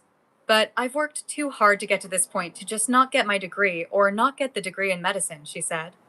The Cuba-Jamaica Bilateral Scholarship Program allows Jamaican students to pursue full tuition, undergraduate, and postgraduate studies in Cuba, primarily focusing on medicine, nursing, and health sciences. It covers tuition, accommodation, and meals, often requiring a 5-year return service bond. The long-standing initiative has for years signaled educational, cultural, and professional collaboration between the two nations, with hundreds of Jamaicans benefiting. Having the scholarship, now with this situation going on, plays a major factor because it just guarantees that after my time here, I won't be in debt. I won't have to pay to study at all, the student said. The student said she has reached out to relevant authorities to inquire about the status of the scholarship program since the Jamaican government announced the termination of the medical cooperation mission under which Cuban doctors work in the country to fill gaps in the healthcare system.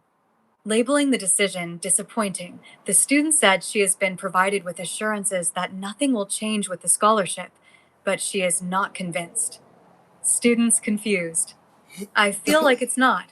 It could never be that simple because these are very overlapping programs, the student said. It's very confusing because we were told that it won't make a change, but it feels as though it has to end up making a change.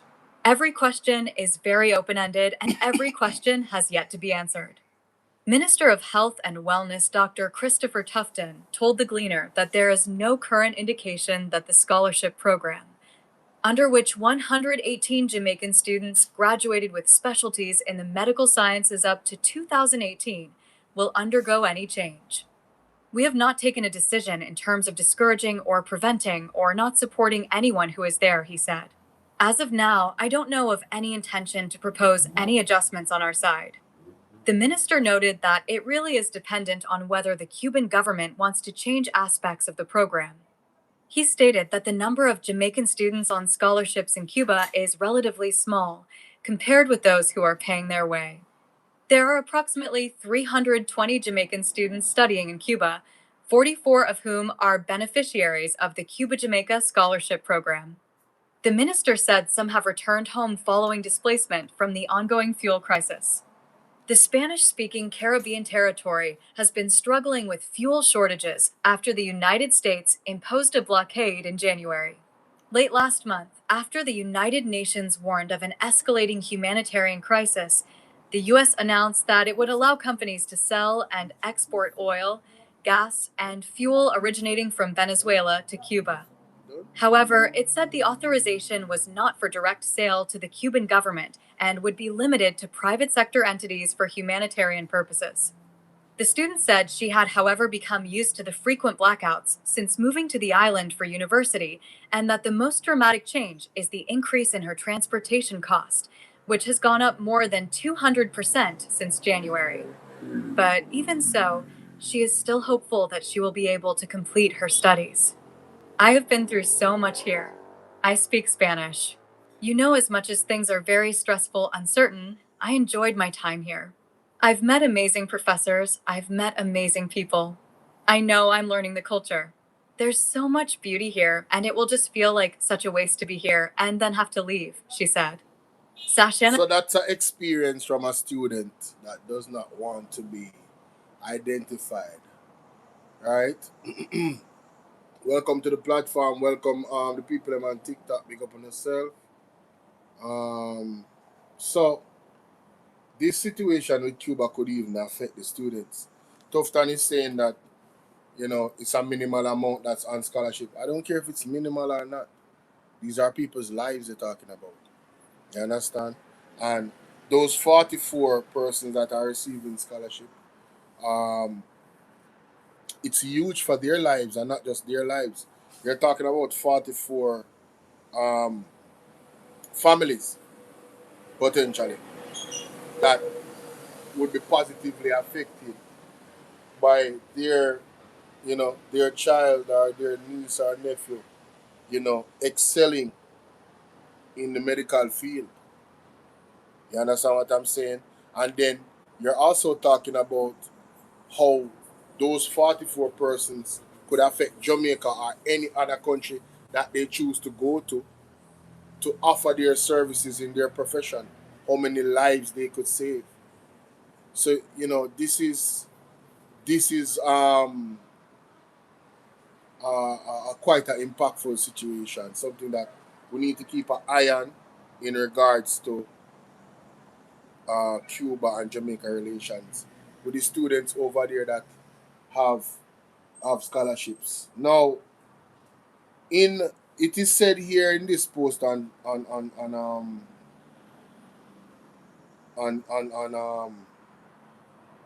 Facebook, I don't know what true it is, that every flight leaving Dubai is being escorted by a fighter jet. UAE is truly the best country in 2026. That's what it says. Yo, things are that bad. Things are that bad. Man, oh man. Boy, anyway, let us move on, ladies and gentlemen. Let us move on. Wow. Things are really that bad now. Things are really that bad. Let me share something with you guys real quick. Mr. 1 p.m. Oh, we have some new people in the place. Mr. 1 p.m. Let me tell you what is going to happen with Mr. 1 p.m.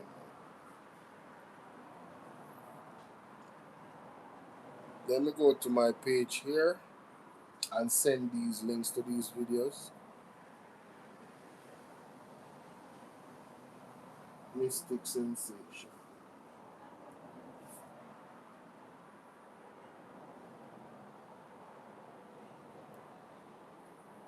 When you see the criminal, stay on the budget, right, to deal with certain things. Have it, and when you look at this, Jamaica, let us speak now. You know, let me just get rid of stop sharing this. So, Jamaica, Dr. Dawes is a full medical doctor. right, and identifying all the vulnerabilities. And all what Christopher Tufton has been doing is rolling over the PR. That is one of the reasons why, in terms of when I first came on, I showed you as it relates to, you know, the shortage of nurses, right, in our system under Portia Simpson administration, 2012 to 2015, right, that we have a 70%, right, Wagwan, Splash DJ, big up 70% yourself, fam. operational Respect. space, right, that we were operating in comparison to the Jamaica Labour Party, right, is now, and at that time, when we have 70% occupancy, I want people to take note. 2012 to 2015, when we have 70%, you know, rate, operation volume in our healthcare, we were operating a budget of $64 billion as it relates to healthcare. The healthcare budget, listening up, 2012 to 2015, $64 billion. Look at this now, Jamaican people, and tell me, can you fathom this? Christopher Tufton, as it relates to the Jamaica Labour Party administration, had increased the budget from $64 billion to $147 billion. And now operating at a 30% rate, operating at only 30%. Madness. Nurses that are operating within the system. Can you imagine? So then, the question that we all should ask, why you're operating at a higher budget space that will allow you much space, right, to deal with certain things. You will have all of that wiggle room to deal with certain things. But yet, basically, Christopher Tufton and Andrew Owen's government in the healthcare system is doing less with more. And Mama P did more with less. She had a $64 billion budget and was operating at a 70% capacity in terms of personnel. Tufton and Andrew Owen have $147 billion increase from the 64 billion. And they are doing less, 40% less, ladies and gentlemen. They are at a 30% capacity. How do you explain that more than corruption? How do you explain that more than people are thief? People are rob and a criminal behavior in the ministries and in Andrew Owen's government? How do you explain it? Make it make sense. Know that the Cuban doctors are gone now. You see the one puppet man? Them 1 PM, the one puppet man, you know. Yeah, man. Let's continue. Yes. You are more understaffed. I can't get it. I don't get it either. $64 billion budget between 2012 to 2015 under the Portia Simpson. You have more bed space, MIR machine, scanners, you name it. And the GLP came along, critiqued the PNP administration, that when they get in, you will have more affordable healthcare, better healthcare system. So let us look now on the atrocities. One of the first projects that they seek to take on because they know that it is a money pit. And that's why Lonesome call it beryllium. Listen to this. You have to understand Lonesome terminology. You understand? Because really and truly it has to be beryllium. Because of the amount of kickback. Yes. So here they are pursuing to say that they are going to provide better healthcare. You understand? What are they doing? Let us look. Carnival Regional Hospital started at $2 billion. Yes. Remember, they would have done a cost analysis. They would have done a cost analysis on the project before they started. Sunday right behind me a blind with Jamaica. Getting the technocrats, getting the engineers, run a cost analysis, $2 million for the refurbishment. Probably have to go inside. Guess what? The $2 million. I want to stay outside, man. I want to stay outside. Did not do anything. They said, okay, they run another cost analysis. They said $4 billion. The $4 billion did not do anything. Okay. Let us run a class analysis. Take out people. 9 million. 9 million did not do anything. Okay, you know what? I think the protracted cost is going to be $21 billion. As we speak today, Cornwall Regional. Don't fix all no. All no. All no. So all no. I show a comparison. I said, look how Cornwall Regional Hospital under refurbishing from 2016. And you have this place in St. James, the Pinnacle. That is a more complex project. Let us get into certain things and ask some reasonable questions. But Pinnacle has not dealing with any government procurement. So let me just push out the difference there to show you. The big difference. But Pinnacle, right, more technical. Thank you. That you have to send separate piles, right, way down below the earth surface. Yes, in terms of constructing it. Technical project. Yeah.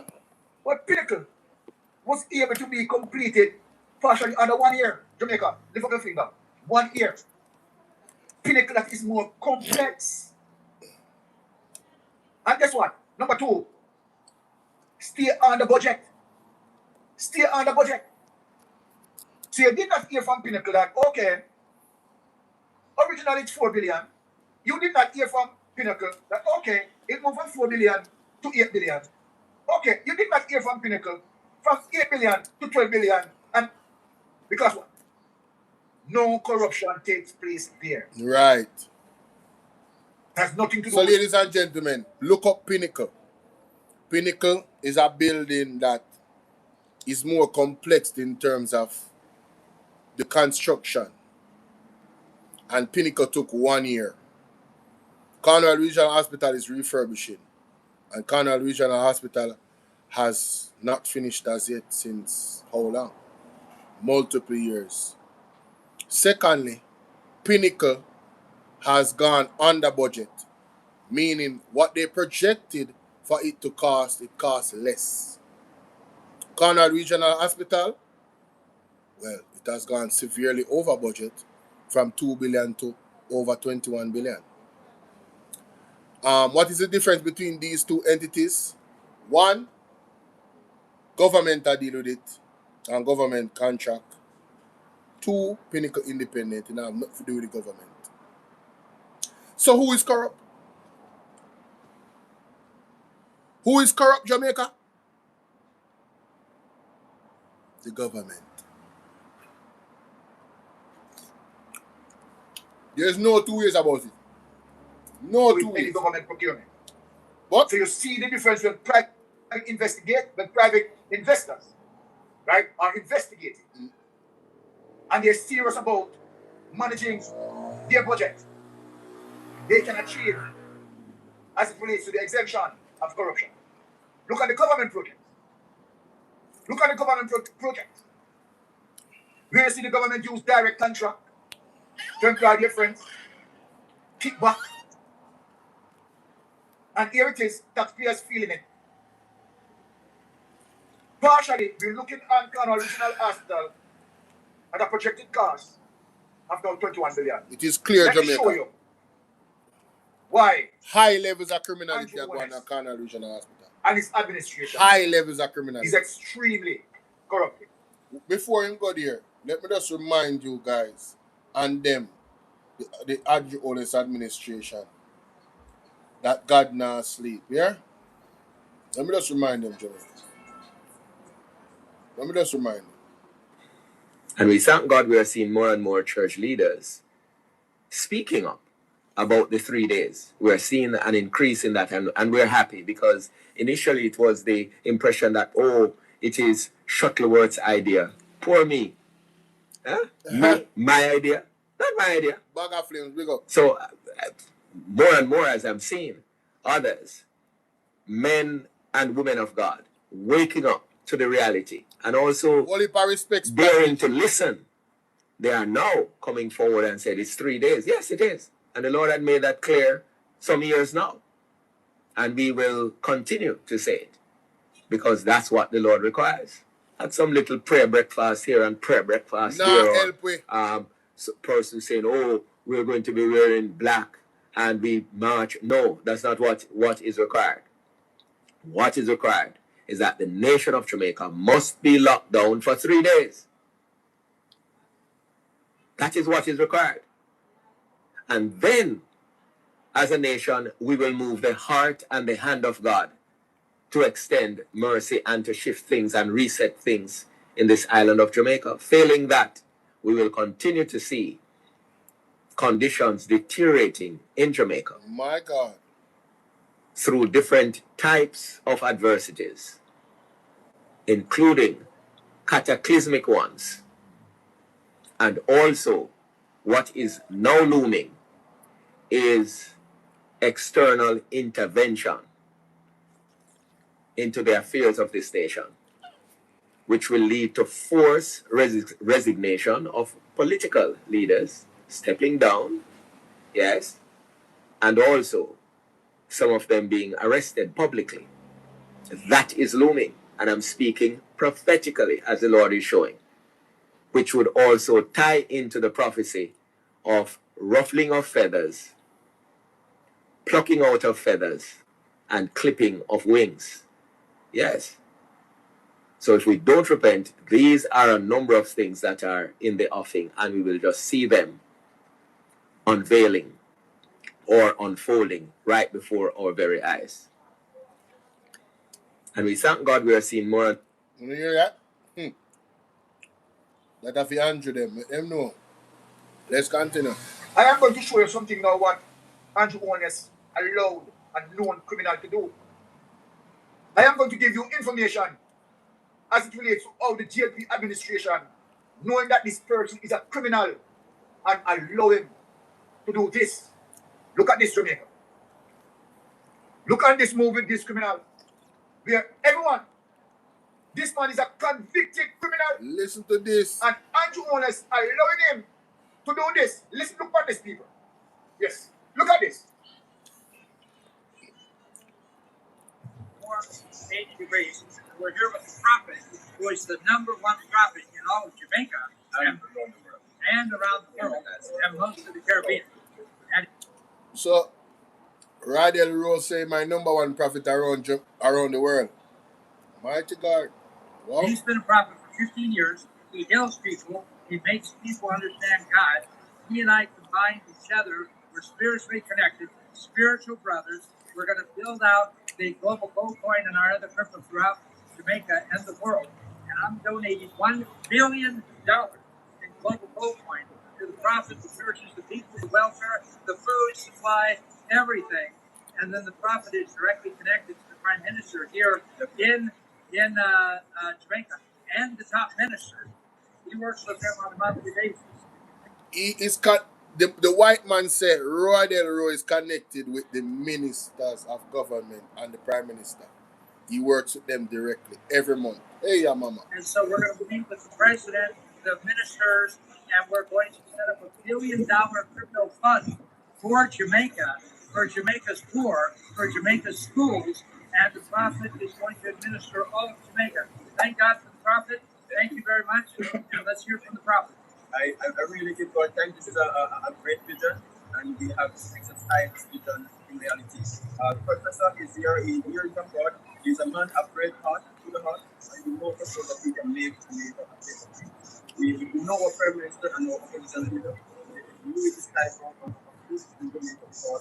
We make a decision really important, and I believe that Professor Roberts can take to it and take and to these two garbage. Right? These two garbage. I don't know where you get the other criminal from. You're a scammer. Right? And believe you me, talking about he's going to set up 1 billion crypto bomb to feed the people. Right now, if a bulla, I want to kill this one past 3 months in Yamitina. No. Look who want to give $1 billion. Hey, Jamaica, we can't make up this enough. And these are the type of things that are happening in the country as a result of Andrew Holness. Andrew Holness friend, you know. Him and Andrew Holness campaign together. Andrew Holness friend. Andrew Holness use him as it relates to his church to influence people to vote for JLP. Moral, just say. He is the one that said that Andrew Holness should have 50 bank accounts. Eh? Sure is. People, this is sick enough. This is really sick. Now, look, Jamaica, as it relates to what Andrew Holness is doing, an associate of this criminal, he's a criminal in Jamaica. Let me show you say he's a criminal. Go to the next topic. Let me show you say the court found him guilty. Him is a criminal. Crazy.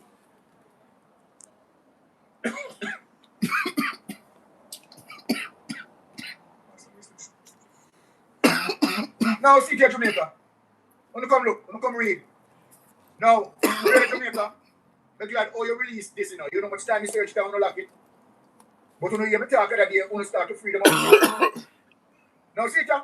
Pastor arrested on gun and robbery charges. Wednesday, August 10, 2011. See here. Auntie, what's up? Pastor arrested on gun and robbery charges. People, come look for it. The Manchester police arrested Pastor Ryder thief in row. Mighty You God. know why they take out his middle name? What they take out his middle name for? Want to hear that? The Manchester police arrested Pastor Ryder thieving row. Mighty God. Otherwise called Prophet. Otherwise called what? I must prophet this. Otherwise called Prophet. While he was preaching at a church on Ward Avenue in Mandeville on Tuesday, how can I pray that message to God? I wish God him a creator. Eh? Mr. Rowe was reportedly charged for illegal possession of firearm, and now we are making it up, you know, and robbery with aggravation in 2008. And see, you know, you want to come pull off one next big robbery, you want to come pull off one next big scam, but you know, go bank with 1 billion crypto coin. You understand? Why Andrew want to stand like him? Yeah? So, Murad, you never know that. Well, guess what? I never know neither until last night. Mystic Sensation put up the article. It is legit. Him serve him time too, according to the article. So, if him call him a criminal, he's not wrong. Hello? So, imagine that, eh? What a tangled web. Anyway, I make you hear the rest. Sit down, shut him there.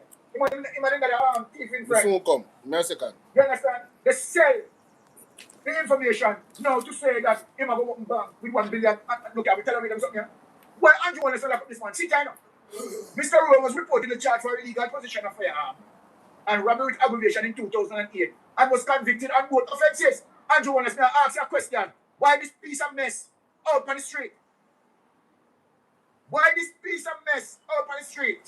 The Court of Appeal made an order that he be arrested and taken to prison to serve his sentence. Sit here, read the Jamaica news. See that Jamaica people. And sit here, the Court of Appeal made an order that he be arrested and taken to prison to serve his sentence. And sit here, Andrew Holness sentences. And see now, Andrew Holness have him out here. Take that away. Let me talk to you. When you see the criminal thief, on the Banana Republic is. Eh? What do you say? A Banana Republic is. Patrick Bailey cannot be arrested. Ryder Rowe cannot be arrested.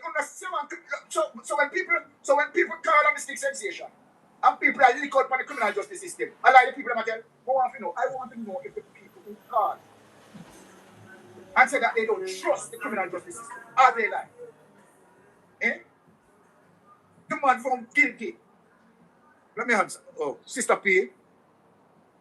Big up yourself, Sister P. Yes, go ahead. Good night, and Marie, the year, I say everything. Thank you. Benefit, man, big up. You know, Mr. Yes, I joke and take effort, that's not those that people. And when we really look at the situation, when Jamaica really find themselves back in it, it's very heart-wrenching. I remember that child, 1980, when Siaga win the election, 24 hours in Cuba and then left Jamaica. Yes. You remember that? Yes. I remember. And I also remember when we were going to school when we get Cuban food, the milk you couldn't show that in the way they did. And when we become an adult, last year. We have big classes where I was working at a resort. I meet these Cuban people that come up on a holiday. And me and them have a good conversation we are talking. And they say, come, I'm going to send you to the hospital and get you so quick and get the highest test. And get the prescription for 5 glass. Right? Thanks be to God. Andrew Wallace on your cabinet. Brother, you have to suffer, you know. And you know this girl mistake me never follow the American news much. This woman where at the end of the what they call it? And she control ice. Oh, the okay, yeah. She control ice. You see how Trump fling him on the face? You know the item of one meat and a bossy pan? Eh? Yes. And Trump just fling him wet. We see 200 million in the to this and to that and to that. Yes. I said we had Trump up fling where I do all this. When he get me one to die, the man mash up with a pedestrian and we're gonna get high. The whole pedestrian now we understand. The man go mash up Cuba. What next? Are you telling me that Trump is gonna take over Jamaica? Eh? Yes. Don't see him after Frank one person and him and cabinet. Say myself Jamaica. How did that left me see? I have some people at Jamaica, some big old tough man people like me still. We made them a 1 year, some of them all army, some of them young and we after we live it. And before we teach the young people and tell them we are playing politics. I'm a fool now, church. When you go to the hospital, does the nurse and doctor say you are paid for your JLP? Exactly. The woman come, the woman is on social media during the election and beat my own, beat. And a few weeks back in come here. And he sit down, brother, man, they go to the hospital late. And so far, he said, must span. It's not good. Ribs. It's Because not he's good. So long. And he said, we're not dead. He said, we're not dead before he put up there. And everything where you see in video, you put you up. What more Jamaican want to see? There are times when we get up and get rid of anti-wallers and in video. Tough standing now, no manners, Juliet police now, no manners. The opposition of the car, then it's down the opposition to it. Oh, this man, Mackenzie, with him, post. If you look at this man, Mackenzie, face, you look at a dead man who dead long time and take long to bury. If I go one funeral, I'm going to look for one body who take long to bury. Yes. Mighty God. We don't want to have criminal them in our parliament. And Jamaica people, we just sit down with them, so. Yeah, I understand. Say, HD, come on, Jamaica. Big up, mama, what me go? I gotta move on from that. I wonder who they behind me. Anyway, I gotta move on from that. Some more hot scoop in a parliament today.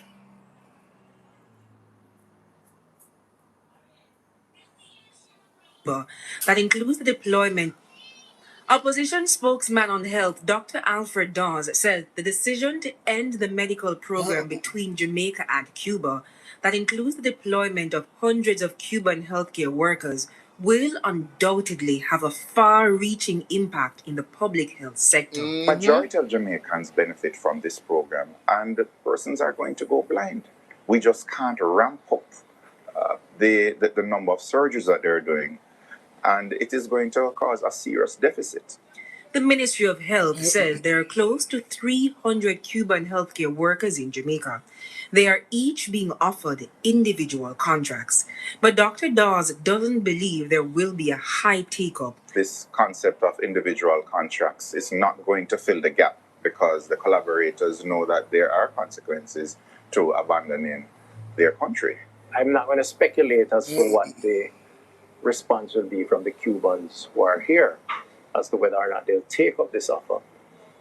But we have to be prepared. So there is a contingency plan that is being put in place, led by the Office of the Chief Medical Officer, to look at where they are, the critical services, and what the gaps that theoretically could be created. Jamaica and Cuba have had these relations since 1976. The agreement reportedly expired in 2023 and has not been renewed since. Still, the Cubans were allowed to come and work.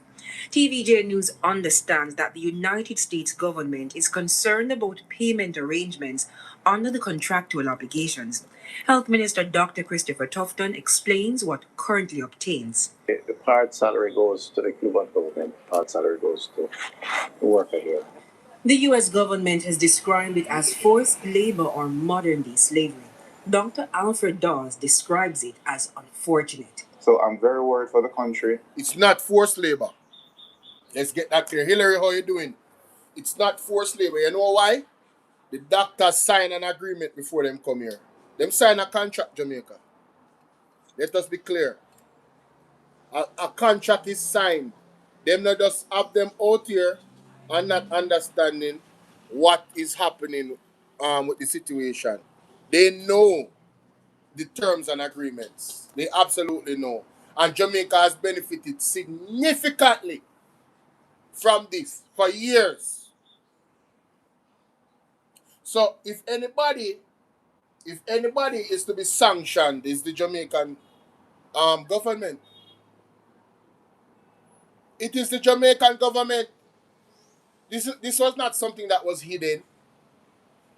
It was understood. It is a long-term agreement, ladies and gentlemen. Right?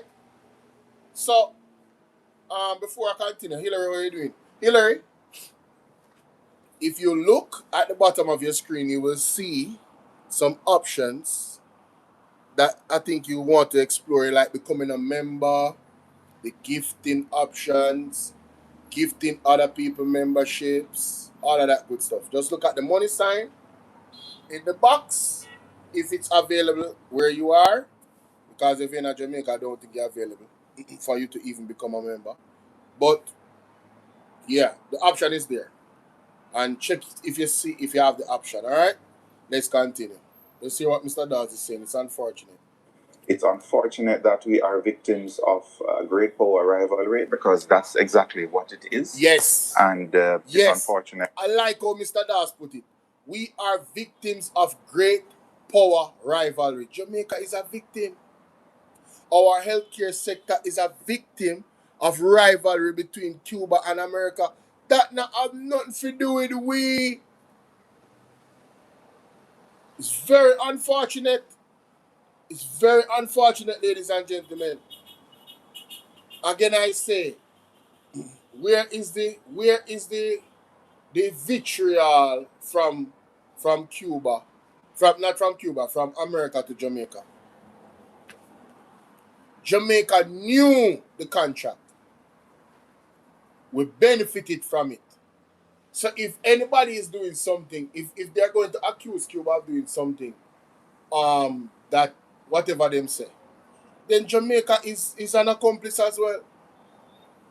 But I don't think it can stand in court. The person signed a contract, a gun. Hey, what's up, Anita? Hey, Anita Burchett in the building. What's up, my baby? How are you? If Jamaica benefited from it, and it was, what the Americans said it was, then Jamaica is an accomplice to a crime then. Isn't that so? And not just an accomplice to a crime. Accomplice to a crime for what? 50 years? And if we should hear from more of the Cuban doctors, none of them are complaining. None of the teachers, none of the nurses are complaining. So does this really have anything to do with that? That is the question. And like I said, I read something from the Cuban embassy in America. And let me read it again. Let me go to it again. That we're trading the healthcare of our Jamaicans for diplomatic goodwill. TVJ News has been reliably informed that some members of cabinet were being targeted with sanctions by Washington. A 2025 report by Free Society Project, also called the Cuba Archive, an NGO in Washington, D.C., recommended that the U.S. government sanction the Cuban and Jamaican officials under the anti-trafficking law. The report cited Prime Minister Dr. Andrew Holness and Dr. Christopher Tufton as defending the program. Dr. Tufton would not go into details, only saying that the international labor law concerns are valid.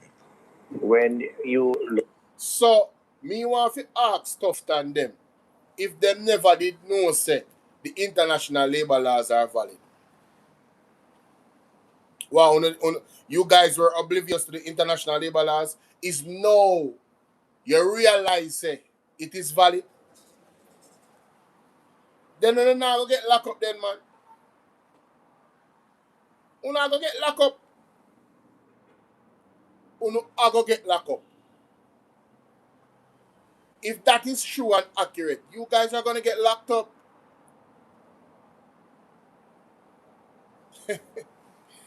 Look at the agreement, the historical agreement, and look at how they juxtapose against the laws of the country.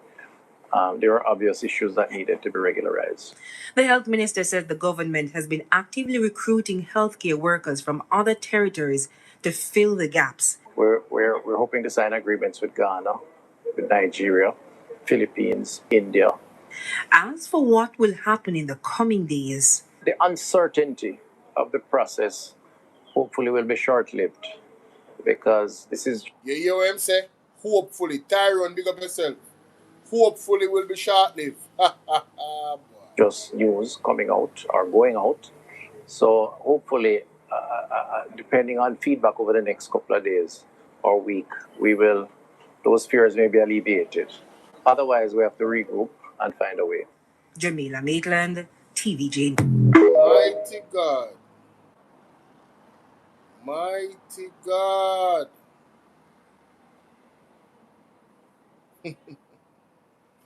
Yo, me say everybody I talk about this.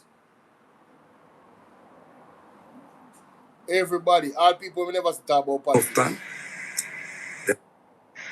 Dr. Holness is an honorary doctor.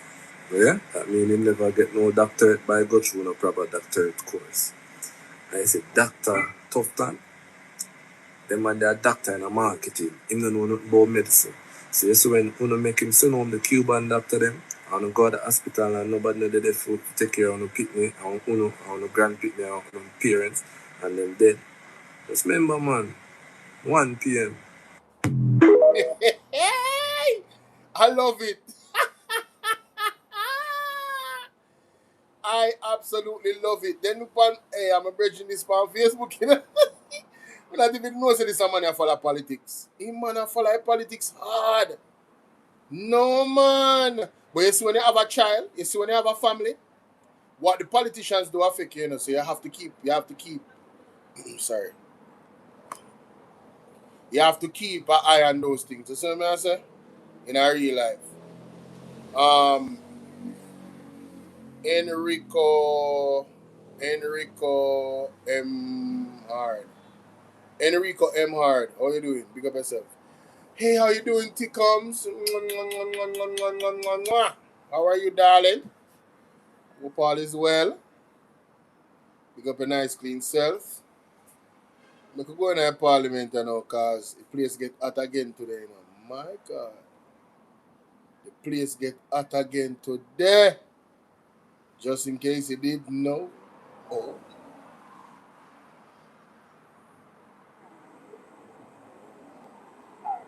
And welcoming the new permanent secretary in the ministry, and we wish you well. He's not an easy person, so we wish you well. of course. And of course, to Ms. Palmer, who had served well. Chairman, there are all of my questions will relate to the Jamaica public bodies, and there are 3 sets that I will be writing to the minister about. These relate to Universal Service Fund, the fiber cable purchase that was just done, and of course the award of the new cellular license. I'm going to be writing you. I do need the responses in time for my sectoral presentation. So in relation to those three items. And it's to try and save some time this evening. Minister, if I could turn to energy, because in the public bodies.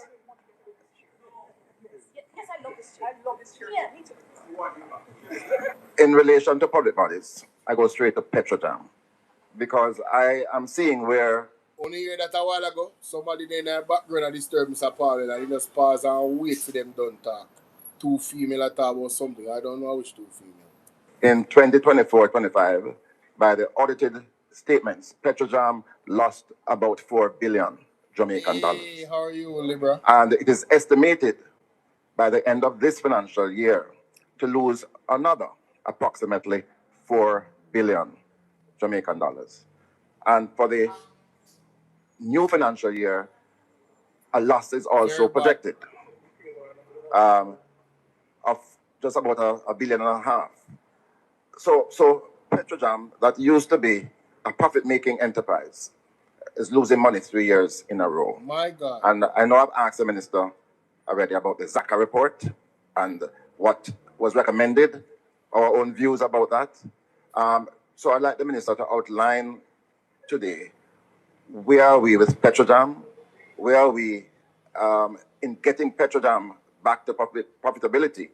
And importantly, the government's position on the ZACA report. Thank you. Mommy is good. Mommy is good. We are in agreement with that in relation to the fact that they are. Somebody's asking how you're doing. I tell them say you're good. Hey, some unknown Libra. If you are able to go over to Bolo VNR 2.0 and check out if you see the option to become a member and all of those things. Explore those options here of Bolo VNR 2.0. Let's continue. I'll go to back to profitability and losing back to profitability, and importantly, the government's position on the ZACA report. Thank you, member. So we are in agreement with that in relation to the fact that the Petrojam has been losing money, and the key loss drivers are stagnant sale volumes due to more competition in the domestic market and high operating expenses. Petrojam has been losing market share to other importers. We have remained stagnant for the last 4 years with approximately 11.7 million barrels per year. What are we going to do about that? Obviously, we are going to make sure that we try to cut expenses. As a start, try and increase sales, reduction in cost of sales by sourcing finished products directly from refineries to reduce intermediary costs, implementing CAPEX projects that result in increased revenue, such as the asphalt production HFO feed storage project, which was commissioned in July 25, the new asphalt tank construction, the catalyst replacement to produce higher octane gasoline, and of course, cost control measures. Obviously, Chairman, elimination of discretionary spending, optimization of inventory to navigate price fluctuations, freeze on non-critical hiring, CAPEX projects for cost savings, such as installation of solar panels for the 5 buildings. Just to say that there is a engagement by Petrojam of a consultant in November 25 to undertake a comprehensive technical and economic assessment of alternate operating options for the refinery within the existing framework. So we are at one with it, member, and obviously what we are going to aim to do this year is to reduce the losses with a view of trying to return to profitability. But just a follow-up on that, Minister, because in the book it says that you have this firm, New Stencil & Co., but this was the same firm that we had used some years ago to provide a pathway for Petrojam, and that pathway included the expansion of the refinery, but very importantly, the utilization of new technology to enable the refinery to be far more efficient. The refinery is over 40 years old with old technology. Are you committing to implementing these proposals from the report? Well, first of all, when is that report going to be ready? And is there a commitment to implement? And therefore, Minister, you would agree that it means that you are not going to be accepting the ZACA report? Correct. The third quarter of 26-27 for this report indicate that you are correct in terms of technological advancement. There are several unsolicited proposals that have come in recent times, including the use of AI, which is very interesting in terms of the projected cost savings according to what is being proposed. That is something that's being looked at as we speak. And of course, in relation to the Zaka report, nothing has changed in the position of government other than to indicate that, well, we know what the Zaka report indicated in terms of what they were suggesting. What I can say with what has been happening in recent times, a refinery or the strategic use of the refinery in this region has great opportunities. And as I said before, there is a heightened interest, especially over the last few weeks, in terms of persons and companies that are contacting Petrojam with different proposals, which we're going to look at all to see how we can take advantage, bearing in mind that the refinery has the ability to refine crude oil from Venezuela. So again, as it stands now, same situation that stood the last time I was here in relation to Zaka report, excepting that we think that having the refinery at this point will turn out to be a better opportunity than what was previously suggested. I'm happy to hear that. I'm happy. But we are always at one, you know. So in terms of Petrojam. Of course. But let us move to JPS now. Because, Minister, we fought a lot recently when you announced that the government was going to be allocating this loan of 150 million. Yes. And we fought largely because there was an assumption that it would be costing the JPS a lot more to get full restoration. My question is, how much more than the 150 million, which is $24 billion, it is costing JPS for full restoration, and where is the balance of that money coming from? Thank you very much, member. But I would have to formally put what I already said at the postcard this week, that we are at 99% restoration as of February 28th. We are under 10,000 customers, of which the majority of those customers are in Westmoreland. 5,529 in Westmoreland and 3,723 in St. Elizabeth and 512 in St. James, totaling 9,764. So we don't need to go back over it. The decision of the government to loan the money for early restoration has been a huge success. We are intending on getting 5,000 more customers back up by the end of this month, and the balance by the end of April.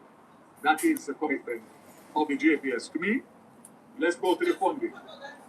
Because again, this was contentious, because right here in Parliament, it was said that we should release $150 million until we knew where the balance of money was coming from. Quite rightly. Well, bottom line, if we had followed that, we would be sitting here talking about these results as we speak. But let's leave that for a minute. The government of Jamaica loaned 150 million US. Yes? That's signed seal. The electricity disaster fund provided 40 million US, which is a kind of quasi insurance for the transmission lines that cannot get insurance. And my information from JPS is that they have found and invested in the restoration 110 million. So let's make it clear. The government has loaned 150 million and have nothing in front of us for any discussion, verbally or in writing, for any additional funding. And we are at 99%, with 100% by April 2026. And let me remind the country that it was a JPS, not me, who said that without the intervention of the government, we will be looking at restoration by the last quarter of 2026, which will be September to December. And during the process, they revised that to the first quarter of 2027. I can't imagine a country going through that level of pain for a year. So anyway, that's where we are, and I want to make it very clear that the commitment of the government for the $150 million was committed and delivered, and we have nothing else in front of us. Minister, just for the records, we are on this side. We want to commend the JPS for the work that they've been doing. I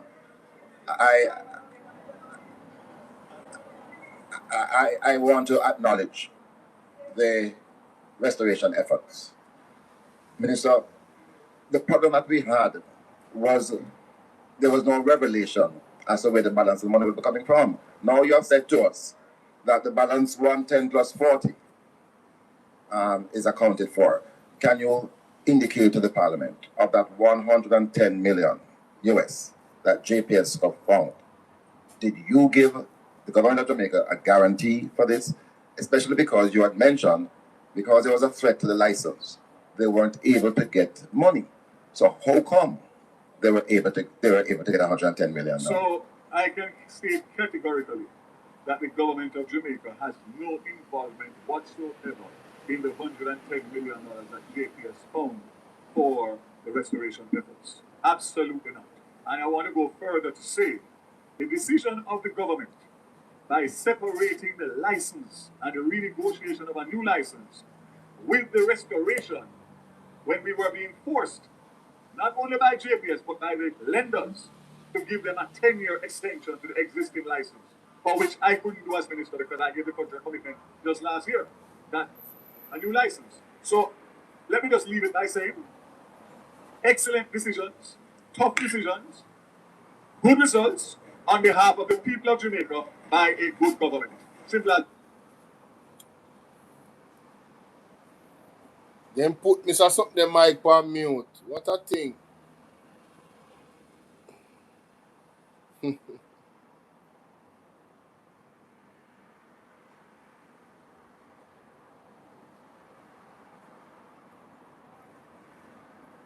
Still up on mute? What happened, man?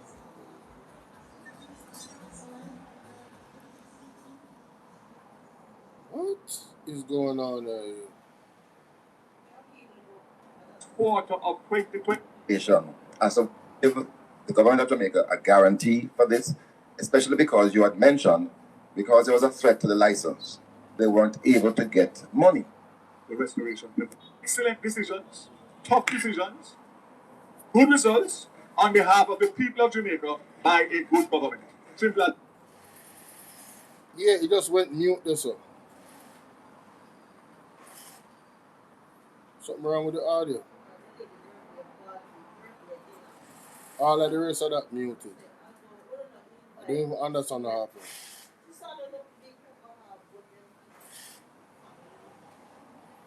I don't understand what happened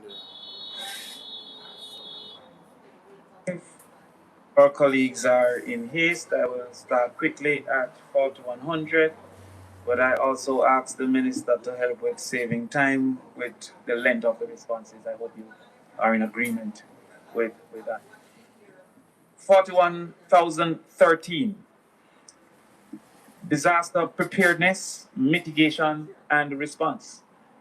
Chairman, we see where there was an allocation in 24-25 for burial and 25-26 for Melissa. I presume that was the response. However, I am concerned on the disaster preparedness and mitigation that there is actually zero budget for 26-27. Can the minister explain why there is no budget for preparedness and mitigation, having had the last two experiences?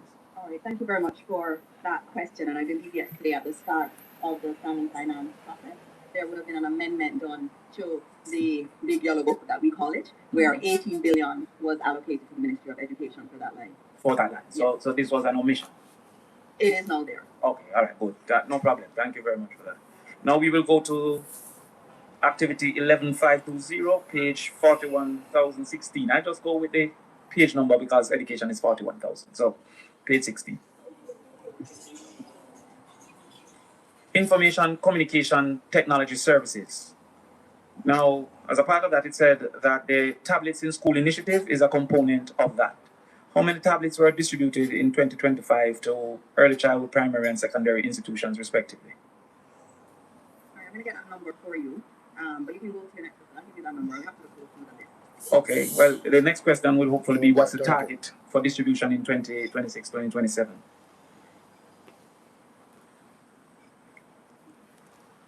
People? In terms of tablets, and remember that there are two different programs that we have. Mm-hmm. We have the tablets and we also have the laptops. And there are a couple different elements to the laptop program. So in terms of the tablets in school, I believe it's about 3,000 of them last year. But then there are the laptops. And one of the key things is that we're moving the laptops into the primary schools, because we recognize that a lot of the tablets aren't able to run the programs that we want to run from the primary level. Yes. So our goal is to get our students to be as digitally literate as early as is possible. So we've actually shifted the target and our strategy away from the use of the tablets and more towards the use of the laptops. And so for primary schools, we have 5,000 laptops that were done last year, either in this financial year that's ending. So it's 5,000, and then we're going to be doing another 4,500 or so. So, Minister, the policy under the tablets in school was 1 tablet per person. That was the aim. Is it a similar aim for laptops? Well, not at this time. It is not. It's definitely not 1 per child at this time. That would be obviously a longer term ambition. What we are doing in the schools is providing labs in our schools. And I've been able to go to see many of our schools, that, especially the primary schools, it's very lovely to see real labs outfitted with really good laptops. They also have the digital boards in there that they can be even more creative. And we're even going as far as to introduce audiovisual and some of the augmented reality type technology in primary school, which is very early to start that. And last week, Friday at Manchester High, we were demonstrating some of that augmented reality work where you could actually start to look at how the brain works in a very different way. Yeah, Minister, we're going to come to some of those as we ask. If we take a long time for the questions, they'll stop the questions if the answers take a long time. But the tablets in school, how many of our 800 or 700 and something primary schools have these laptops? It's about 500 of them that have, and then we're going to do another 200 schools this year. So since it is that you have indicated you have given about 5,000 laptops to 500 schools, are we averaging 10 laptops per school? Well, the aim is to get to 30. But at this time, we're averaging 10. We do it on a rolling basis, so we do the procurement on a rolling basis, but the goal is eventually to get 30 into each school, which is why we're doing the strategy of the lab and not the strategy of a tablet. Chairman, I don't think I'm getting an answer. I'm asking if the current amount is averaging 10 per school. At current, I understand the aim. Yeah, remember that it's around 10. Some schools are 20, some are more. So it's an average number. An average, it's an average around 10. Yeah. And these are in schools with students over 1,000 in some cases? Well, I mean, they're different numbers. So you have some Yes, schools, primary schools now that have 200 students. So it really but some have 1,000. And we even have some with 30. So we have some with 1,000. And in that case, the digital exposure that we're looking at is approximately, in some cases, 100 students to 1 laptop.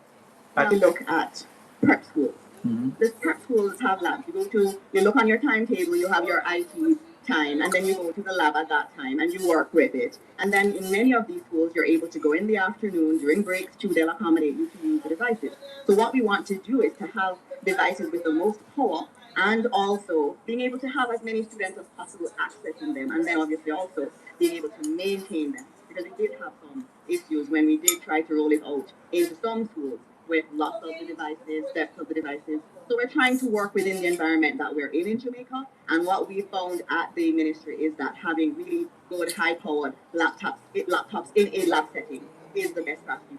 So we have moved from aim of 1 iPad to a person to 100 students to 1 You're having 1 lab in each primary school. We're going further to the smart boards. You indicated in your response that you also have smart boards in school. On average, how much smart boards are in each school?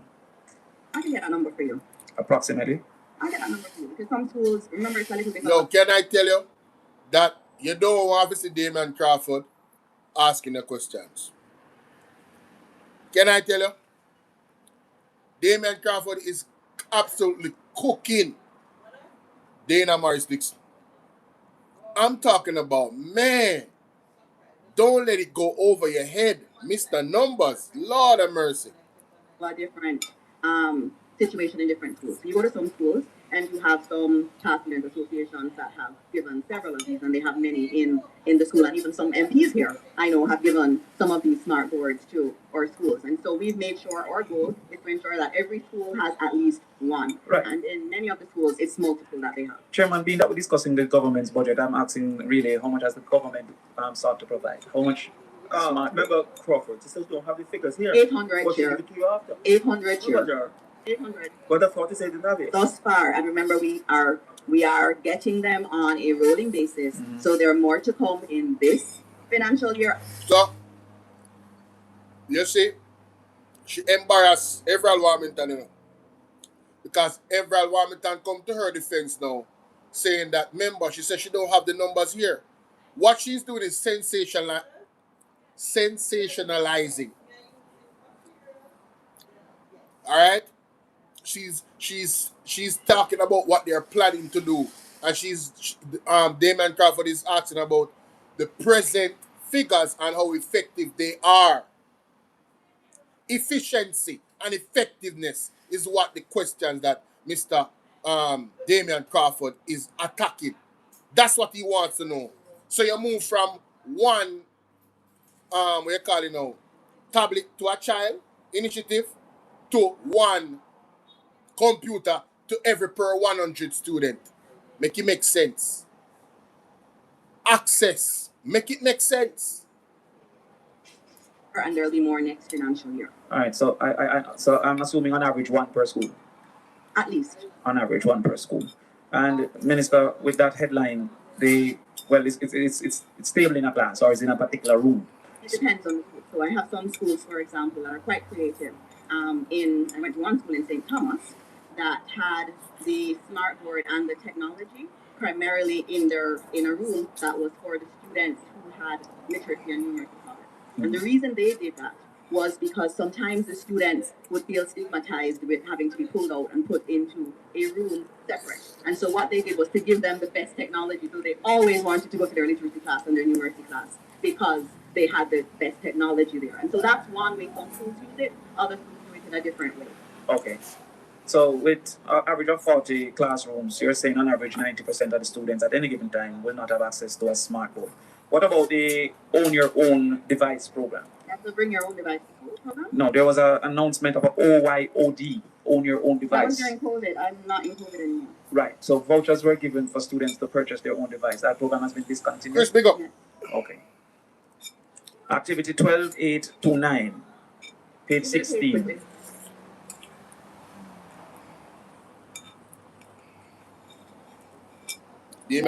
Damon Crawford come I will speak about in the thing of time. Properly prepared. We'll get back to that at another time. Page 16, technical vocational education. Do you have an estimate, Minister, of the shortage of TVET instructors across the system?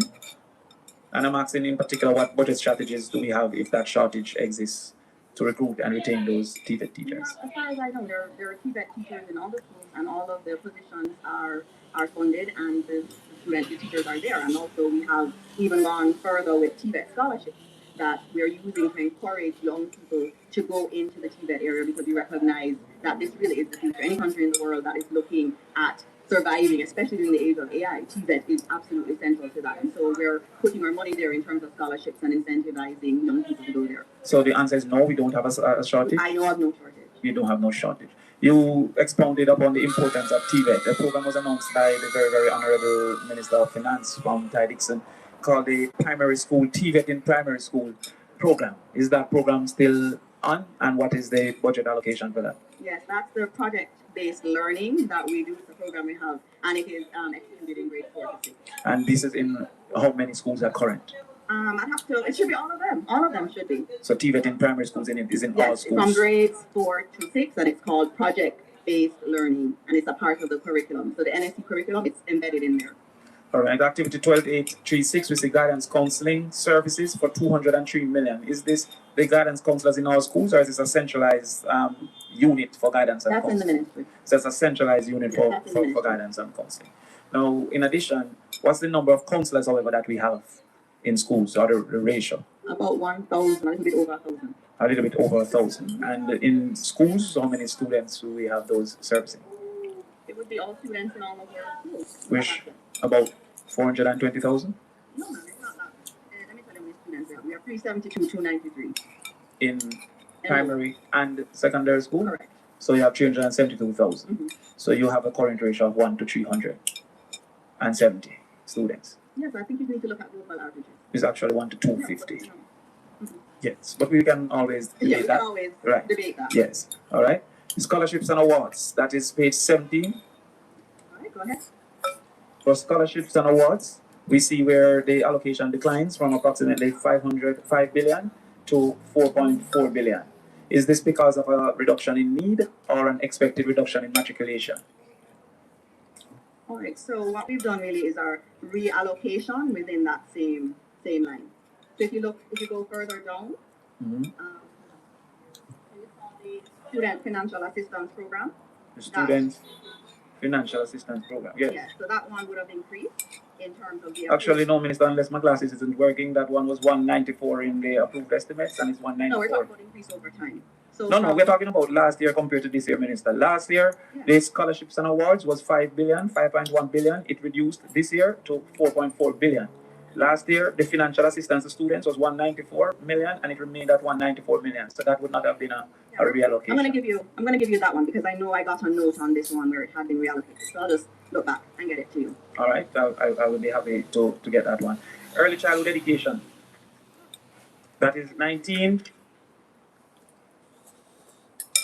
Minister, this header under pre-primary education could be quite misleading, as most of us would not have estimated that pre-primary education would have included grades 1 to 3 in the allocations. It reads here that the institutions involved are daycare centers, brain builder centers, basic schools, infant departments, grades 1 to 3, community-based sponsoring bodies, etc., etc. So would this budget include the cost for teachers, etc., in the primary school components for grades 1 to 3?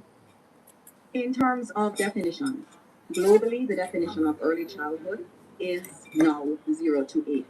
And so that's the reason why in our programming, and it's when I first went to the ministry, I was like, it should be 0 to 5.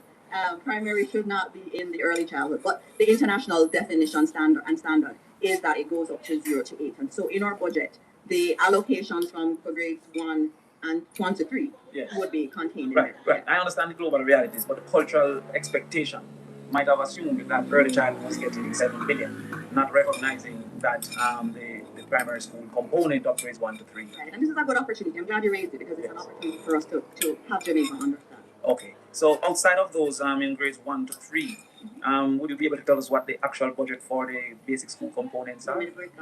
Elemental. Right. Okay, All right. I'll be happy to see that. But in the meantime, can you tell us how many early childhood institutions currently operate in Jamaica, not including grades 1 to 3? We're really talking about the cultural understanding of under 6 years old. Already? Yes, ma'am. Okay, so it's 2004-23. In terms of the pure budget to early childhood, and there are other pieces from the part of the budget.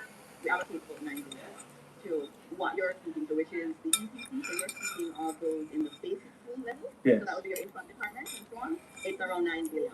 I had asked that question, so I got some preliminary. Well, Minister, I'm confused because the full line for early childhood included 1 to 3, 7 billion. So a subset of 7 billion is 9 billion. How is that possible? So remember that there's also maintenance lines where we have to maintain the schools. And then also, in addition to my 9 billion, I'm also including the salary that we pay at the ministry for the early childhood institution. Minister, I don't want to delay my colleagues. However, I'm speaking specifically to this line here, which speaks to program and activities where pre-primary education direction, rehabilitation and works, private education support, delivery, all added up to 7 billion. Yes, so it includes rehabilitation and works. But remember, it does say in the notes that this relates to the Early Childhood Commission. What I'm noting is that the ministry also carries other pieces of the budget that are not through the Early Childhood Commission. So there are teachers that are on the establishment that we pay for in central ministry that would not be reflected in that line, which is for ECC. Well, this particular area is not for ECC, but when I get the ECC, I will speak to it. But it says so in terms of where you pointed, the notes are ECC related. Where did I point, Minister? Can you remind me? 10,005. I thought that's where you were. 10,005? I'm at page 19. 41,019. Pre-primary education. That is so 10,005 direction and admission. That's the first table program. That's where I am. Right, and the total there is 7 billion. Right, which is why it says the funds provided will facilitate the administration and operations of infant schools. No, you're at the wrong area, Minister. Where are you at? I am above that. Pre-primary education is concerned. Okay. Yes. All right, I see where you are. Right, because if you were to go to where you are reading 1005, where it said the funds provided, that is actually only 3 billion, not 9 billion. Correct. And it's 3 billion of the 7 billion. Correct. So therefore, to this point, I'm trying to figure out where the 9 billion exists. All right, so if you look at the ECC budget, Yes. there is ECC. Yes, I'll get to that soon. Right, and then you have to look at the agency budget, and then you also look at the fact that in the ministry, embedded in the ministry, Yes. in our line for teachers, Yes. there is a cohort of teachers All right. that is for ECC. And so when I give you 9 billion Yes. in the ministry, I have to get numbers that I can work with. So in terms of directing strategy. And so for me, my request of finance was, can you give me the total amount that we would give to what we would traditionally think of early childhood, not going by the definition that we have in the book, but generally going by early childhood. So the book would be misleading at this point. You know what? It's the way it's been defined for some time, but you have to obviously be able to interpret the numbers in there. I understand. All right. I would hope to get that from you soon so I can analyze. Sure, man. I have it written up. Miss Travelboo, what's up? So you indicated 2,400 institutions. Ours, Miss Travel Alright, Bounce. What's up, baby? How many are registered? Official how many are Travel licensed Bounce. to operate, and how many are certified? There's over 300 that are certified. And I know your next question, that rate sounds low, but we're going to be doing 95, I think it's about 90-something% are registered. So 90-something% are registered, and what about licensed to operate? How many have a current license to operate? Once they're registered, they're licensed to operate. Actually, all right, I won't delay. But and the certification? The certification, 300. So of the 2,440 schools, only 300 are certified currently. Correct, fully.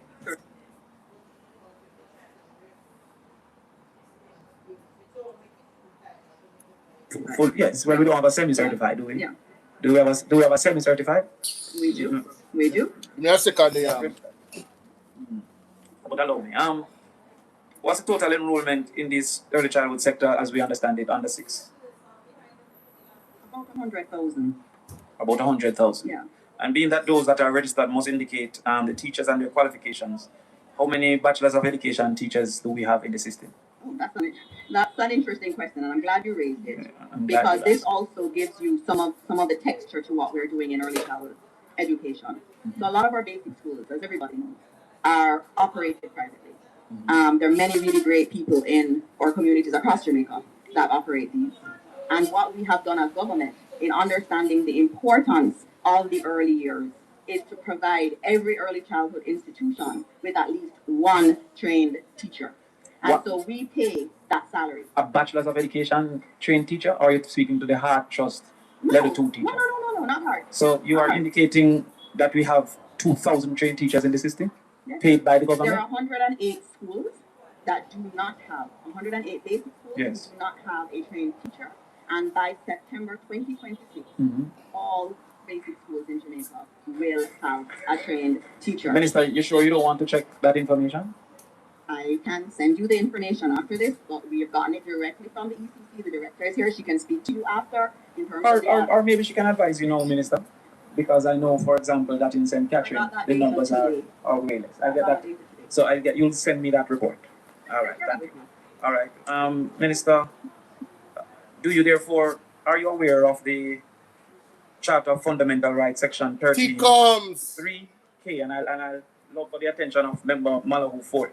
But subsection 2K1 indicates that it is the right of every child to free education in a government institution at the primary and the pre-primary level. Does this current budget satisfy that? I believe it does. And let me tell you why I believe it does.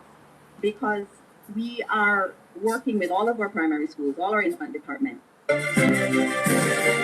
And we're also working with our basic schools in order to ensure that there is quality education there. These are private institutions that the government of Jamaica has put in money. And it's not just paying for a trained teacher so that we can increase the quality. It has all... Do you guys notice that her voice has risen? Pressure, Jamaica. Pressure. Pressure. I beat him right now. Pressure beat her.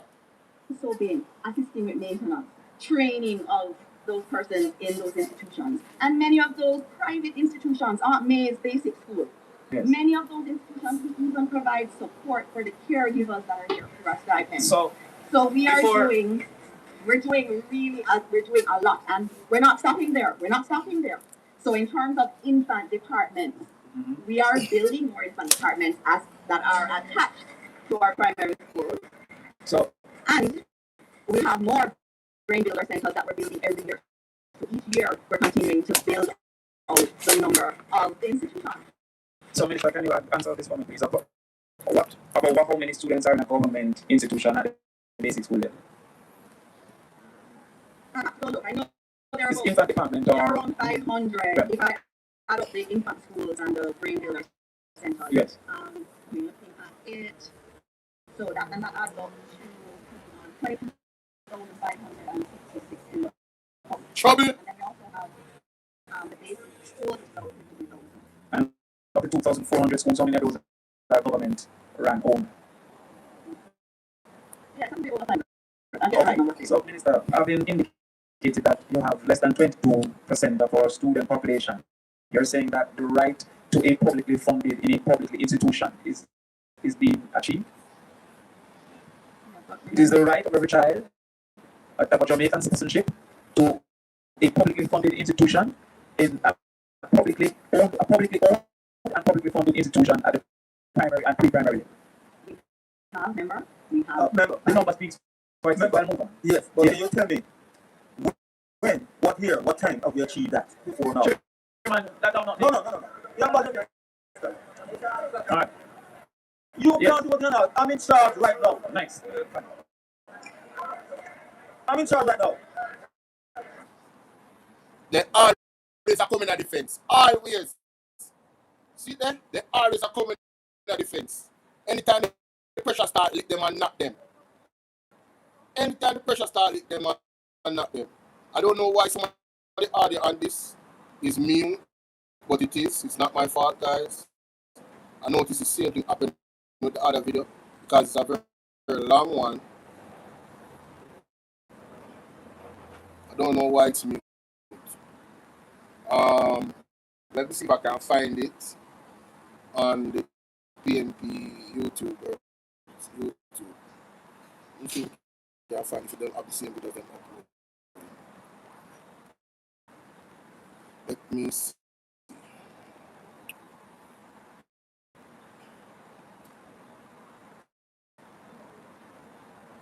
I didn't realize that this got cut out. Them just dash me off from my own alive.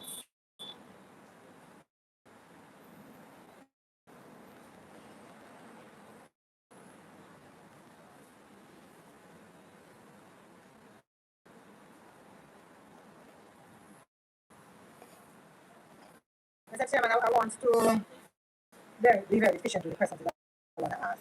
Yeah, so the first one I want to talk about is SMART. And I'm pleased to hear the minister say that we're not talking about standard redeeming information sharing and redeeming policy. I, in this matter, speak on behalf of the people of Southwest Central. And I have some challenges with how we have been approaching the SMART program. And let me be clear that it hasn't been the same for each contractor, stroke subcontractor. But what I find is, I don't believe that, as was said earlier, that any MP should have to write to get the scope and the details of the work to be done. I find it very dysfunctional. Yes. That you send to say this order has been approved, and then the next thing somebody says, send me a liaison. The first thing to remember in this is that the relationship that is being established between whoever the contractor or contractors liaison is, with who is a liaison from the constituency, is one of authority and power. And what that means when you seek not to include the member of parliament in terms of the details about what is to be done, so that you are clear in being able to look and to monitor and to choose the appropriate individual who can manage that, means that you need to think wide open. I tell you that sometimes I suspect that it is being done deliberately because it is a way of trying to keep the member of parliament out of the loop and in the dark. I'm telling you, that's why I'm raising it here, right? So I raise that. The scope, I think, is very important because if we look at open person, for example, that was that people come and all this is happening is the sidewalk with Bolo. Nobody knows if the road itself is going to be fixed, but in fact their priority is the road to be fixed. When you dig up the sidewalk and if rain falls, nobody knows if NWA, the contractors, or anybody has taken into consideration that the carrying capacity of water on that road is tremendous. And if something is not done to carry that water off the road. Why the man shut up? Why the man shut up? Why the man shut up? All those funds dispersed. sporting federations. Yo, what the hell is going on, man? Why they shutting off my live, bro? It's the second time now my phone I shut off. What the hell is going on?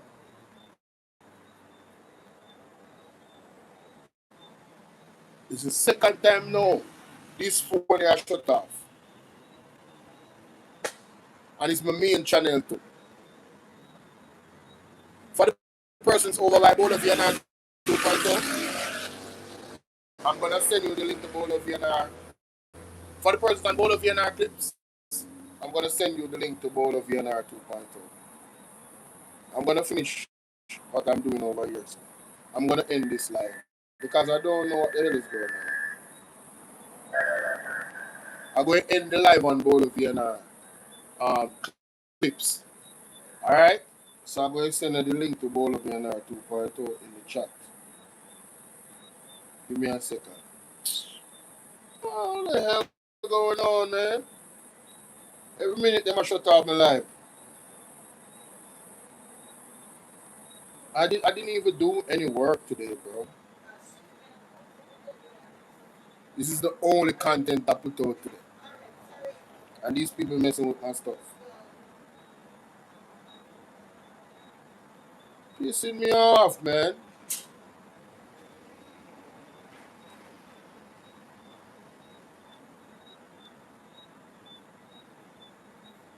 All these monitoring spirits for the Jamaica Labour Party.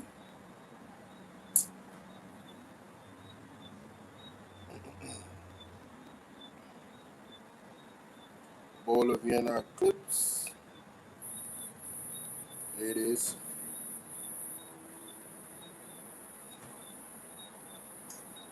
Yes, I'm dropping the link now. Dropping the link.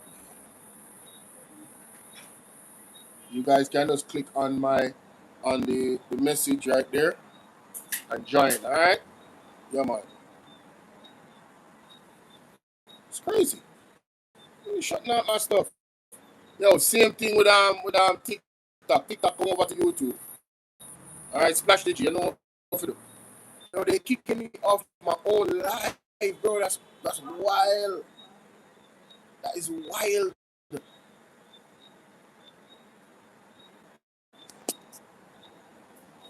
That's wild, you know? Kicking me off my own life, bro. I'm part of the Sports Development Foundation agenda. There are approximately a little under 40 such organizations, and they all receive subvention, monthly subvention. And they are also expected to provide audited reports to the SDF. Okay. I think in 2023, you had made an announcement to give $100 million to the Jamaica Cricket Association for the cricket development. Can you just give an update as to how much has been paid out to the Jamaica Cricket Association, and if you have captured any of that amount in this year's budget or the proposed budget? The $100 million that was allocated to cricket over 3 years, over a 3-year period, fair amount of those funds have been disbursed to the Jamaica Cricket Association. Can I give a dollar value, please? A fair amount is not necessarily what I'm looking for. A dollar value. How much is that? Money, if you know the amount. I won't be able to give you that figure now, but I can provide. Okay. All right. Well, I don't think it should be an issue. The Jamaica Cricket Association have been working closely with government in implementing programs.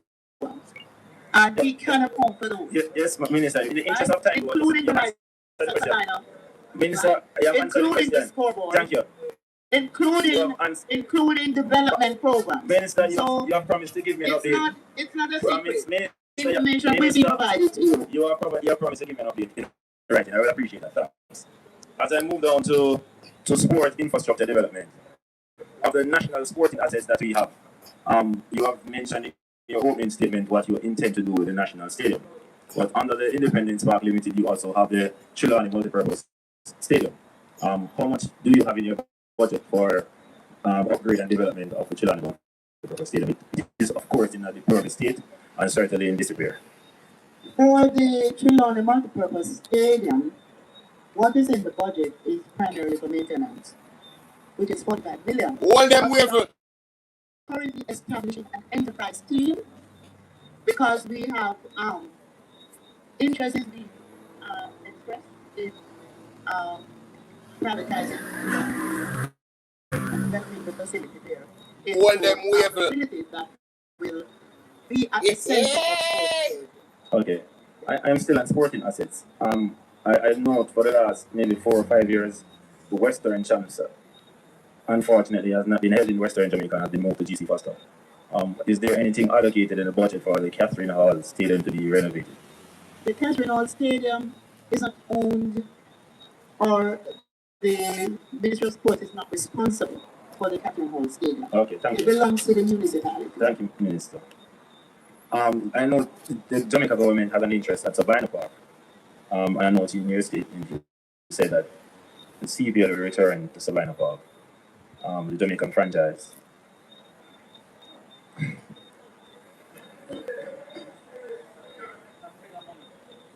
But in a different position now.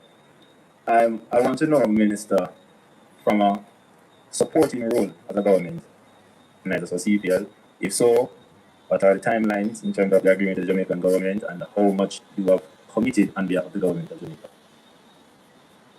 Now, the franchise holders and CPL, they have committed an annual investment of $2.75 billion to operate a professional men's CPL team, an annual investment of $500,000 to establish and operate a professional women's CPL team, a long-term commitment to grassroots cricket, focusing on programs for the youth, details of which will be developed jointly by us, collaboration with government and corporate stakeholders to deliver measurable benefits, commitment to invest in sporting infrastructure to position Jamaica as a hub for elite T20 cricket, and to ensure global exposure which strengthens Jamaica's position as a regional leader in the sports tourism sector. And so the CPL plus the new franchise holders will contribute as well to a partnership with the Ministry of Tourism in order to promote Jamaica as a sports tourism country. Will they be doing any infrastructure work in terms of building up training facilities? All of that and more. Okay. And as the spokesperson for sports, we will keep you informed. Thank you for that. Good. I want to switch over to the public bodies book, and I want to move to, as I said, page 122. I'll start, but I go to page 123, where you have a breakout of a Sports Foundation income statement. And alarmingly, I see where there is a deficit of $6.5 million. Could you explain that, please?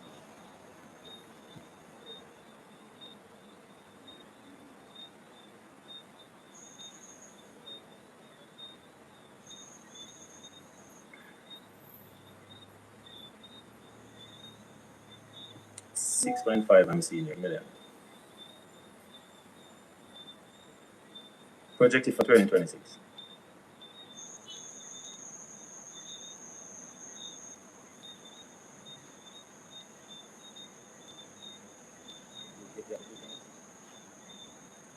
Just clarify something here.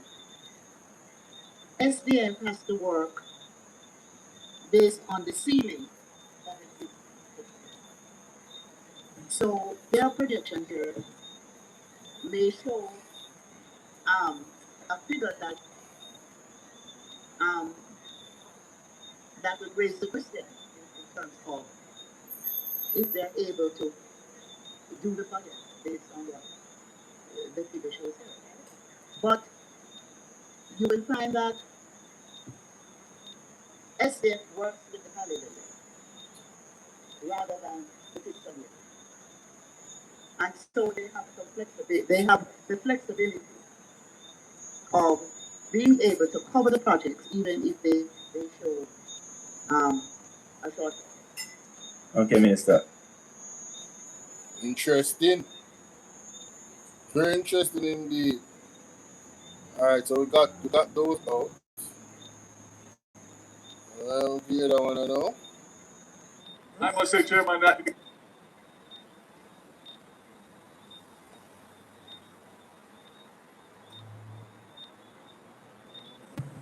No, it's transport. Oh. I must say, Chairman, that Good chairman. No, it's transport. Oh. I get what you're saying.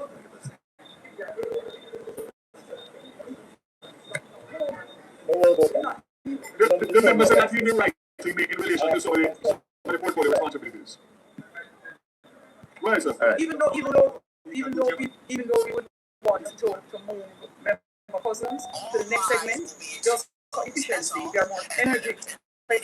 Are there any more energy questions? 1, 2.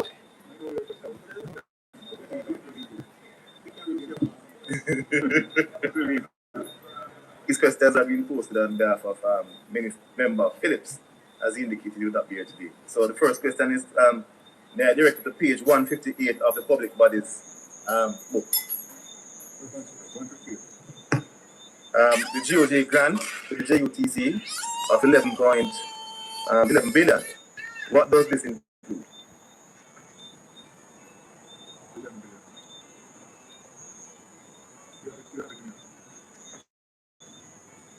On the same page 158, we know that the JUTC fair income is projected to move from $1.5 billion in 2025-2026 to $2.4 billion in 2026-2027. That's almost $1 billion. Where does that come from with a projected load factor of 48%? Does this revenue projection include an increase in public passenger fares? With a load factor of 48%, the question is, how do you arrive at that $1 billion increase in fare collection? Bear in mind that today's bus rollout is roughly less than 250 buses. With the importation of approximately 200 new buses, what is the current fleet of the JUTC in the Kingston metropolitan area? The ideal, well, you know that means the ideal rollout should be roughly 400 to 500 buses, I think, per day. Even though we did not expect the JUTC to make a profit, what is the plan to halt the huge losses at the JUTC before the government subsidies? Last year it was 12 billion. 2026, 2027 it will be 18.8 billion. So the subsidy is going up by roughly 6 billion here. Is that sustainable? Let me direct you now to page 69,012, land transport. There's no provision for rural school buses. Where is it to be found, or have its operations been absorbed in the JUTC? Does it have its own depot, Maxfield Avenue depot, and its own management? What is the additional cost to JUTC to operate rural school buses? If it has been absorbed within JUTC. Page 69,000C1, we have not seen any provision for the importation of new school buses yet. Yet there's an announcement that there's going to be 100 new buses purchased to complement the 110 old buses bought for $1.4 billion this year. Where's the funding for these new buses going to come from? Page 158 of the public bodies, again, I'll direct your attention there. Repairs and maintenance. So repairs and maintenance minister is seeing an increase of $3 billion.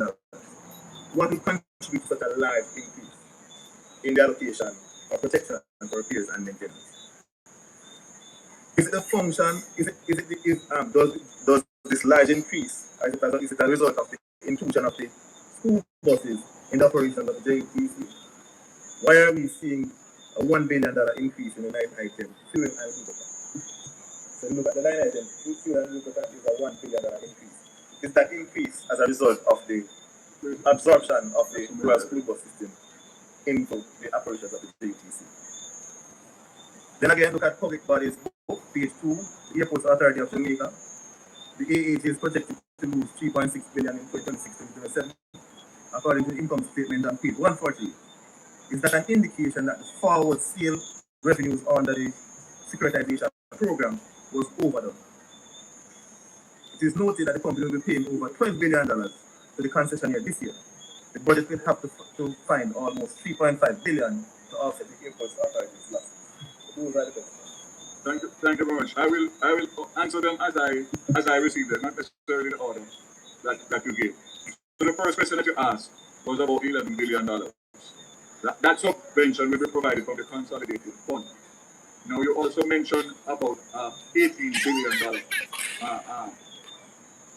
for 2026, 2027.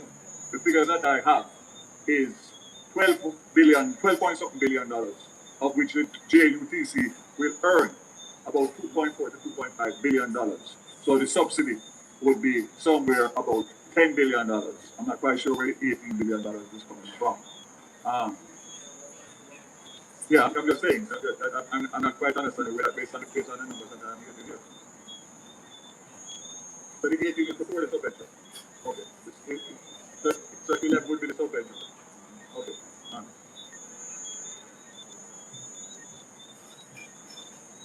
Right. The revenue increase, which you are speaking about, would be from the runoff, which incorporates both the rural school bus and the Montego Bay Metro, which comes under the JUTC. And yes, both of them are consumed under the JUTC. Yes, I think I indicated that the JUTC is currently running out about 250 buses per day. That is so. Obviously, we will increase that, but the difference between this 250 and what was happening before is that the majority of these 250 are brand new buses, or when I say brand new buses, new buses, including that we have extended routes, as you know.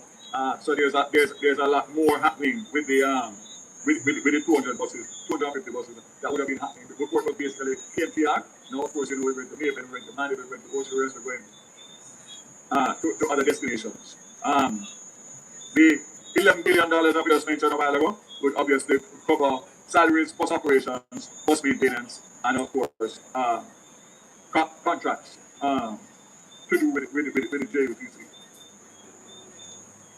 So the new buses, the new 100 buses, will come out of contingencies that are already provided for, because we have to go through the system, which is a new PIAB, which we should be going there within a matter of days. And Minister who is here has assured me that we will make sure to take it through the process in short order. But yes, the Ministry of Finance is aware, and it will come out of the contingencies. And just to say again, remember that this was supposed to be 150. It was reduced, obviously, because of Melissa and the constraints. But you recall that one of the things that the PPC had said in approval of the first 110 buses is that they wanted us to go wider to see what else was available based on the fact that we were doing that in a short space of time to deal with the situations that were facing the students with the accidents and the injuries, etc.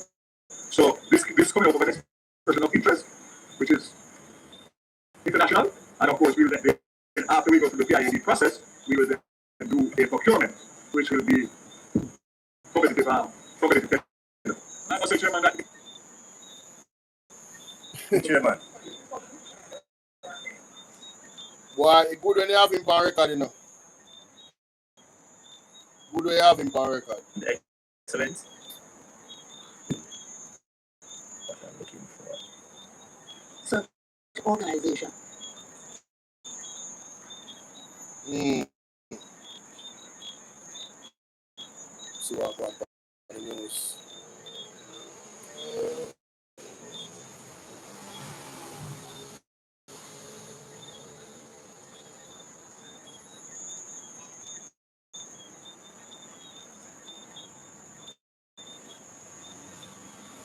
Let's see what's going on the news.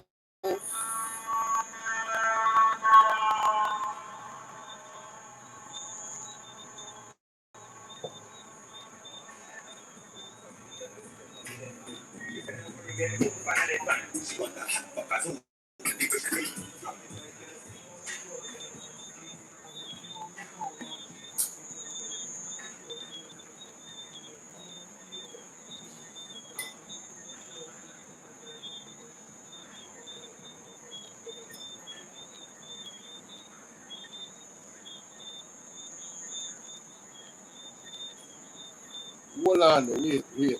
Fear is rising in Mandeville, Manchester, as stray dogs continue to terrorize the town. It's why the Manchester Municipal Corporation says action is coming, with several options on the table to deal with the growing problem. Sandy Williams has the details. Residents in the town of Mandeville say fear is creeping into their daily routines, not from crime, but from packs of stray dogs roaming the streets. several reports of attacks on residents have triggered a... No, listen, man. Just call in the Chinese them.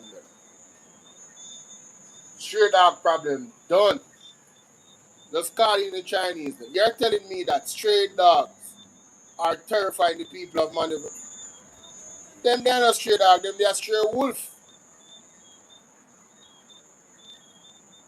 Dog in Jamaica keep problem. You know nothing sitting around with the country. I must demon possess them the dog they are, man. Stray dog actually give problem with a Mandeville, bro. That's crazy. Alarm inside the Manchester Municipal Corporation. Mario Mitchell, chairman of the Health Committee, says the situation has been brewing for months. I've had several reports over several months about students being beaten, residents during the town of Mandeville have been beaten by dogs, attacked by dogs. Mr. Mitchell says many of the animals appear to be attached to members of the town's homeless population, making the issue even more complicated. In recent months, the municipality sought help from the Jamaica Society for the Prevention of Cruelty to Animals, but that effort stalled. They said to us that they cannot come out of the metropolitan space of Kingston as far as Portmore. We said to them, sir, we are willing to assist by bringing the pets to them, the dogs to them. We haven't been getting any response from them of lately because of the fact that I think the last time we spoke to them, they said they were going to move locations. With complaints mounting, the council says it can no longer wait. A task force has now been assembled, bringing together officers from the engineering department, the Ministry of Health, and the National Solid Waste Management Authority to find a solution quickly. Several options are now on the table, including transporting the animals to Kingston or more drastic measures. It's also probably going to remove them to the dump site. Also, even the discussions about putting down the dogs to death. So all those options were not put on the table, but what is for certain is that the council must act right now as quickly as possible because these dogs are attacking citizens and we must have to protect the citizens. He adds the situation is also affecting the town's reputation. Mandeville is one of the cleanest town in Jamaica. I want to maintain that. Sandy Williams, TVJ News.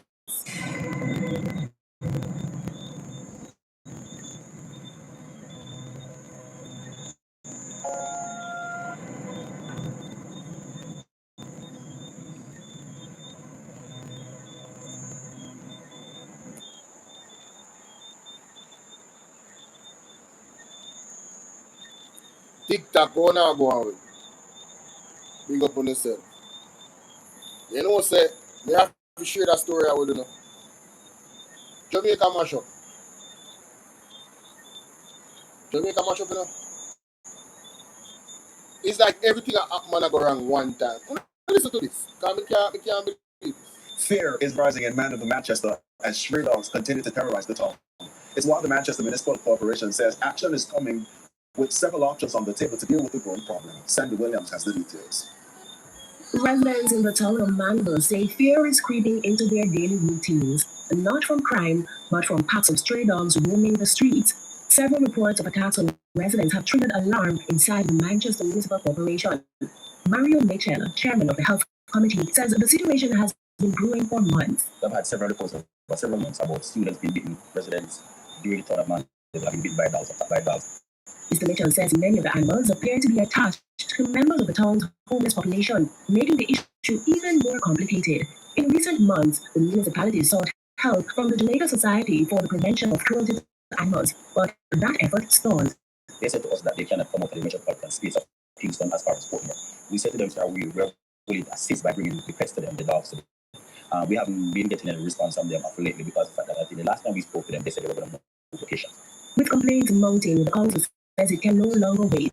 A task force has now been assembled, bringing together officers from the engineering department, the Ministry of Health, and the National Solid Waste Management Authority to find a solution quickly. Several options are now on the table, including transporting the animals to Kingston or more drastic measures. There's also probably going to remove them to the dump site. Also, even the discussions of putting down the dogs to death. So all those options were not put on the table, but what is for certain is that the council must act right now as quickly as possible because these dogs are attacking the citizens and we must have to protect the citizens. He adds the situation is also affecting the town's reputation. Mandeville is one of the cleanest towns in Jamaica. I want to maintain that. Sandy Williams, TVJ News. Now, Jamaica, on a serious level, you know how serious it has to be for this making news? Dogs, straight dogs in a Mandeville. And him not tell a lie, because Mandeville is known to be one of the cleanest town them in a Jamaica. That is no joke. When they talk manipulate, it look like one upscale rural community. When they in a town, never tell a lie. So, boy, I don't know. Me I blame Andrew for this. No? Everything that happen in Jamaica, me I blame Andrew for it. I must see demon them a dog ya. Them a dog ya possess me. How will I get them demon in Jamaica? Mighty God. No. So this not safe. Let me continue because this is interesting.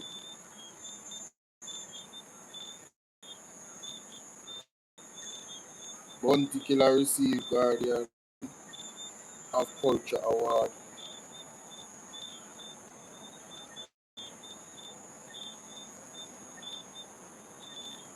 The vegetable glut. The Agriculture Ministry is insisting that the vegetable glut on the market is not due to importation. The update was given at the Standing Finance Committee of Parliament looking at the budget for the next fiscal year. Details from Andrea Chisholm. Hurricane Melissa caused about $36 billion in damage to Jamaica's agricultural sector. In the aftermath of the Category 5 storm in October 2025, markets were empty, vegetables were scarce, and prices skyrocketed. A little over 4 months later, a different story. There's a glut on the market. The opposition put the issue to the Agriculture Minister. Are you saying that none of the glut on the market is due to importation? None of the vegetable line gluts are due to importation. Absolutely not. No tomato, no lettuce, no cabbage, no nothing like that. And even in relation to onions, it is not that excess has been imported while there is that glut on the market. That is not the case, right? So, and again, we can look at your numbers. The numbers have been fairly consistent over the years, and we sell the onions, as I have said. Timing, in terms of when the product lands, may have been a little challenge. Agriculture Minister Floyd Green went on to explain that the ministry continues to work with agro-processors and cold storage facilities to take advantage of the excess crops. Speaking of cold storage, the ministry is pushing towards solar-powered facilities. In December 2025, two 20-foot solar-powered cold storage systems were officially opened in Plaquemine, St. Elizabeth under the CARICOM AgriBoost project. We're trying to see how that we can then replicate that model. The plan is this year to up that number, right? I think we've already identified about 12 production zones, right? And we will roll them out over the course of probably the next 8 years maximum. In the meantime, there are also concerns that the importation of eggs is having an effect on the local market.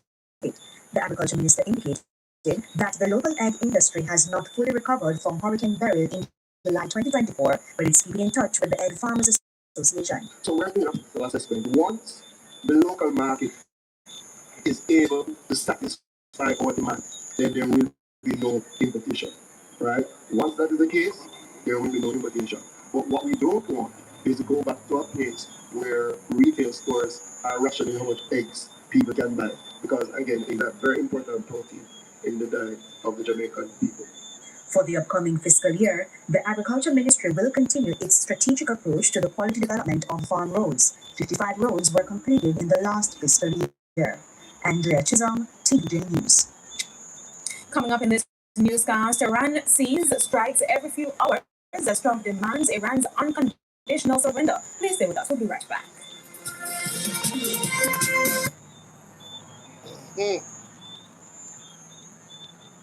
So it's about over agriculture. The man said nothing go so. Say nothing go so Jamaica.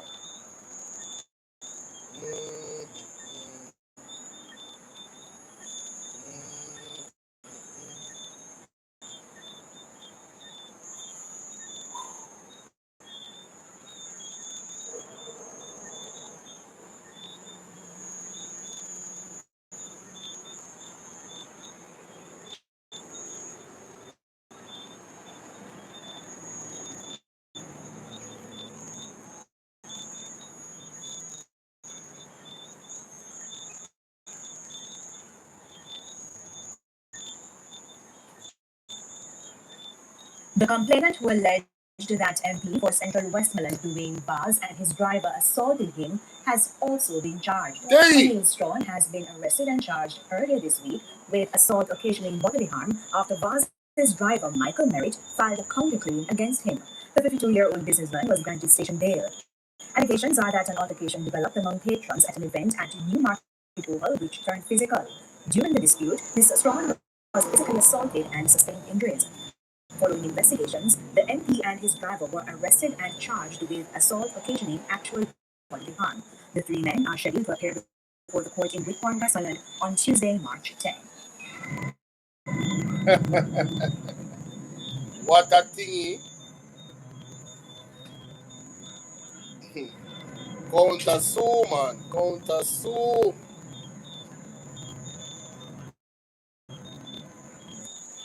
Counter sue Jamaica. Now hear that. Uncertified and unsafe. Hold on, wait. A program meant to protect public health is facing trouble in Manchester. Hold The on. public health department is raising alarm over low compliance among barbers and hairdressers who are required by law to be certified to operate. But as Sandy Williams explains, the matter makes the public vulnerable to the spread of diseases. The Manchester Public Health Department, in partnership with the Municipal Corporation, has been offering free certification and training to barbers and hairdressers. But officials say the turnout has been alarmingly low, and that could put clients at risk. Chief Public Health Inspector Charmaine Palmer-Cross says authorities expected far more participation. We were really disappointed in the uptake because we know that out there we have quite a number of barbers and hairdressers who are in need of free certification at this stage. The certification ensures beauty professionals know how to properly clean and sanitize tools, a key step in preventing infections. Mrs. Palmer-Cross warns that when equipment isn't disinfected between clients, diseases can spread quickly. And you have fungal infections that can be passed from one person, one client to another. Yes. And so disinfecting and sanitizing the equipment is really a critical thing in between use and in between clients. In some cases, the consequences show up among children. Sometimes when you go into the schools and when you look around and you see the children with, ringworm and a number of other things, sometimes it's as a result of not sanitizing the tools, appearing correctly or in between use. Compliance in the parish is sitting at just 40%, far below what authorities say is acceptable. And we really need to step that up to at least a 90%. And this is why it is so important for us to go on this drive. She's warning those who ignore the rules, they could face serious consequences. We're going to be turned down a lot of these licenses. We're not going to recommend these licenses. And if they are not recommended, then they will be practicing illegally. And so we're going to then engage the police and the municipal corporation to ensure that enforcement actions are stepped up. In the meantime, the public is being urged to play its part. To just ensure that wherever you go to get your manicure, your facial, your hair, and so forth taken care of, that you ensure that these persons are in fact certified. The Chief Public Health Inspector says clinics and training sessions remain open. Sandy Williams, TVJ News.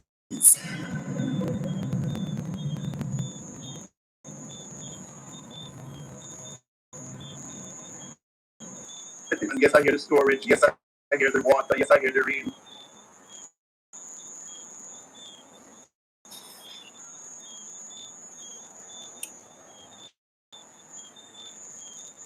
Not sure if that can be continuously accepted. Like you said, I do acknowledge the determination that the representative from St. James Municipal Corporation has to bring things up to date. But whether physical, whether manual or electronic, the fact that you have so many years of backlog is going to make you much more vulnerable. Kevin Black for CVM News. Business operators in the group.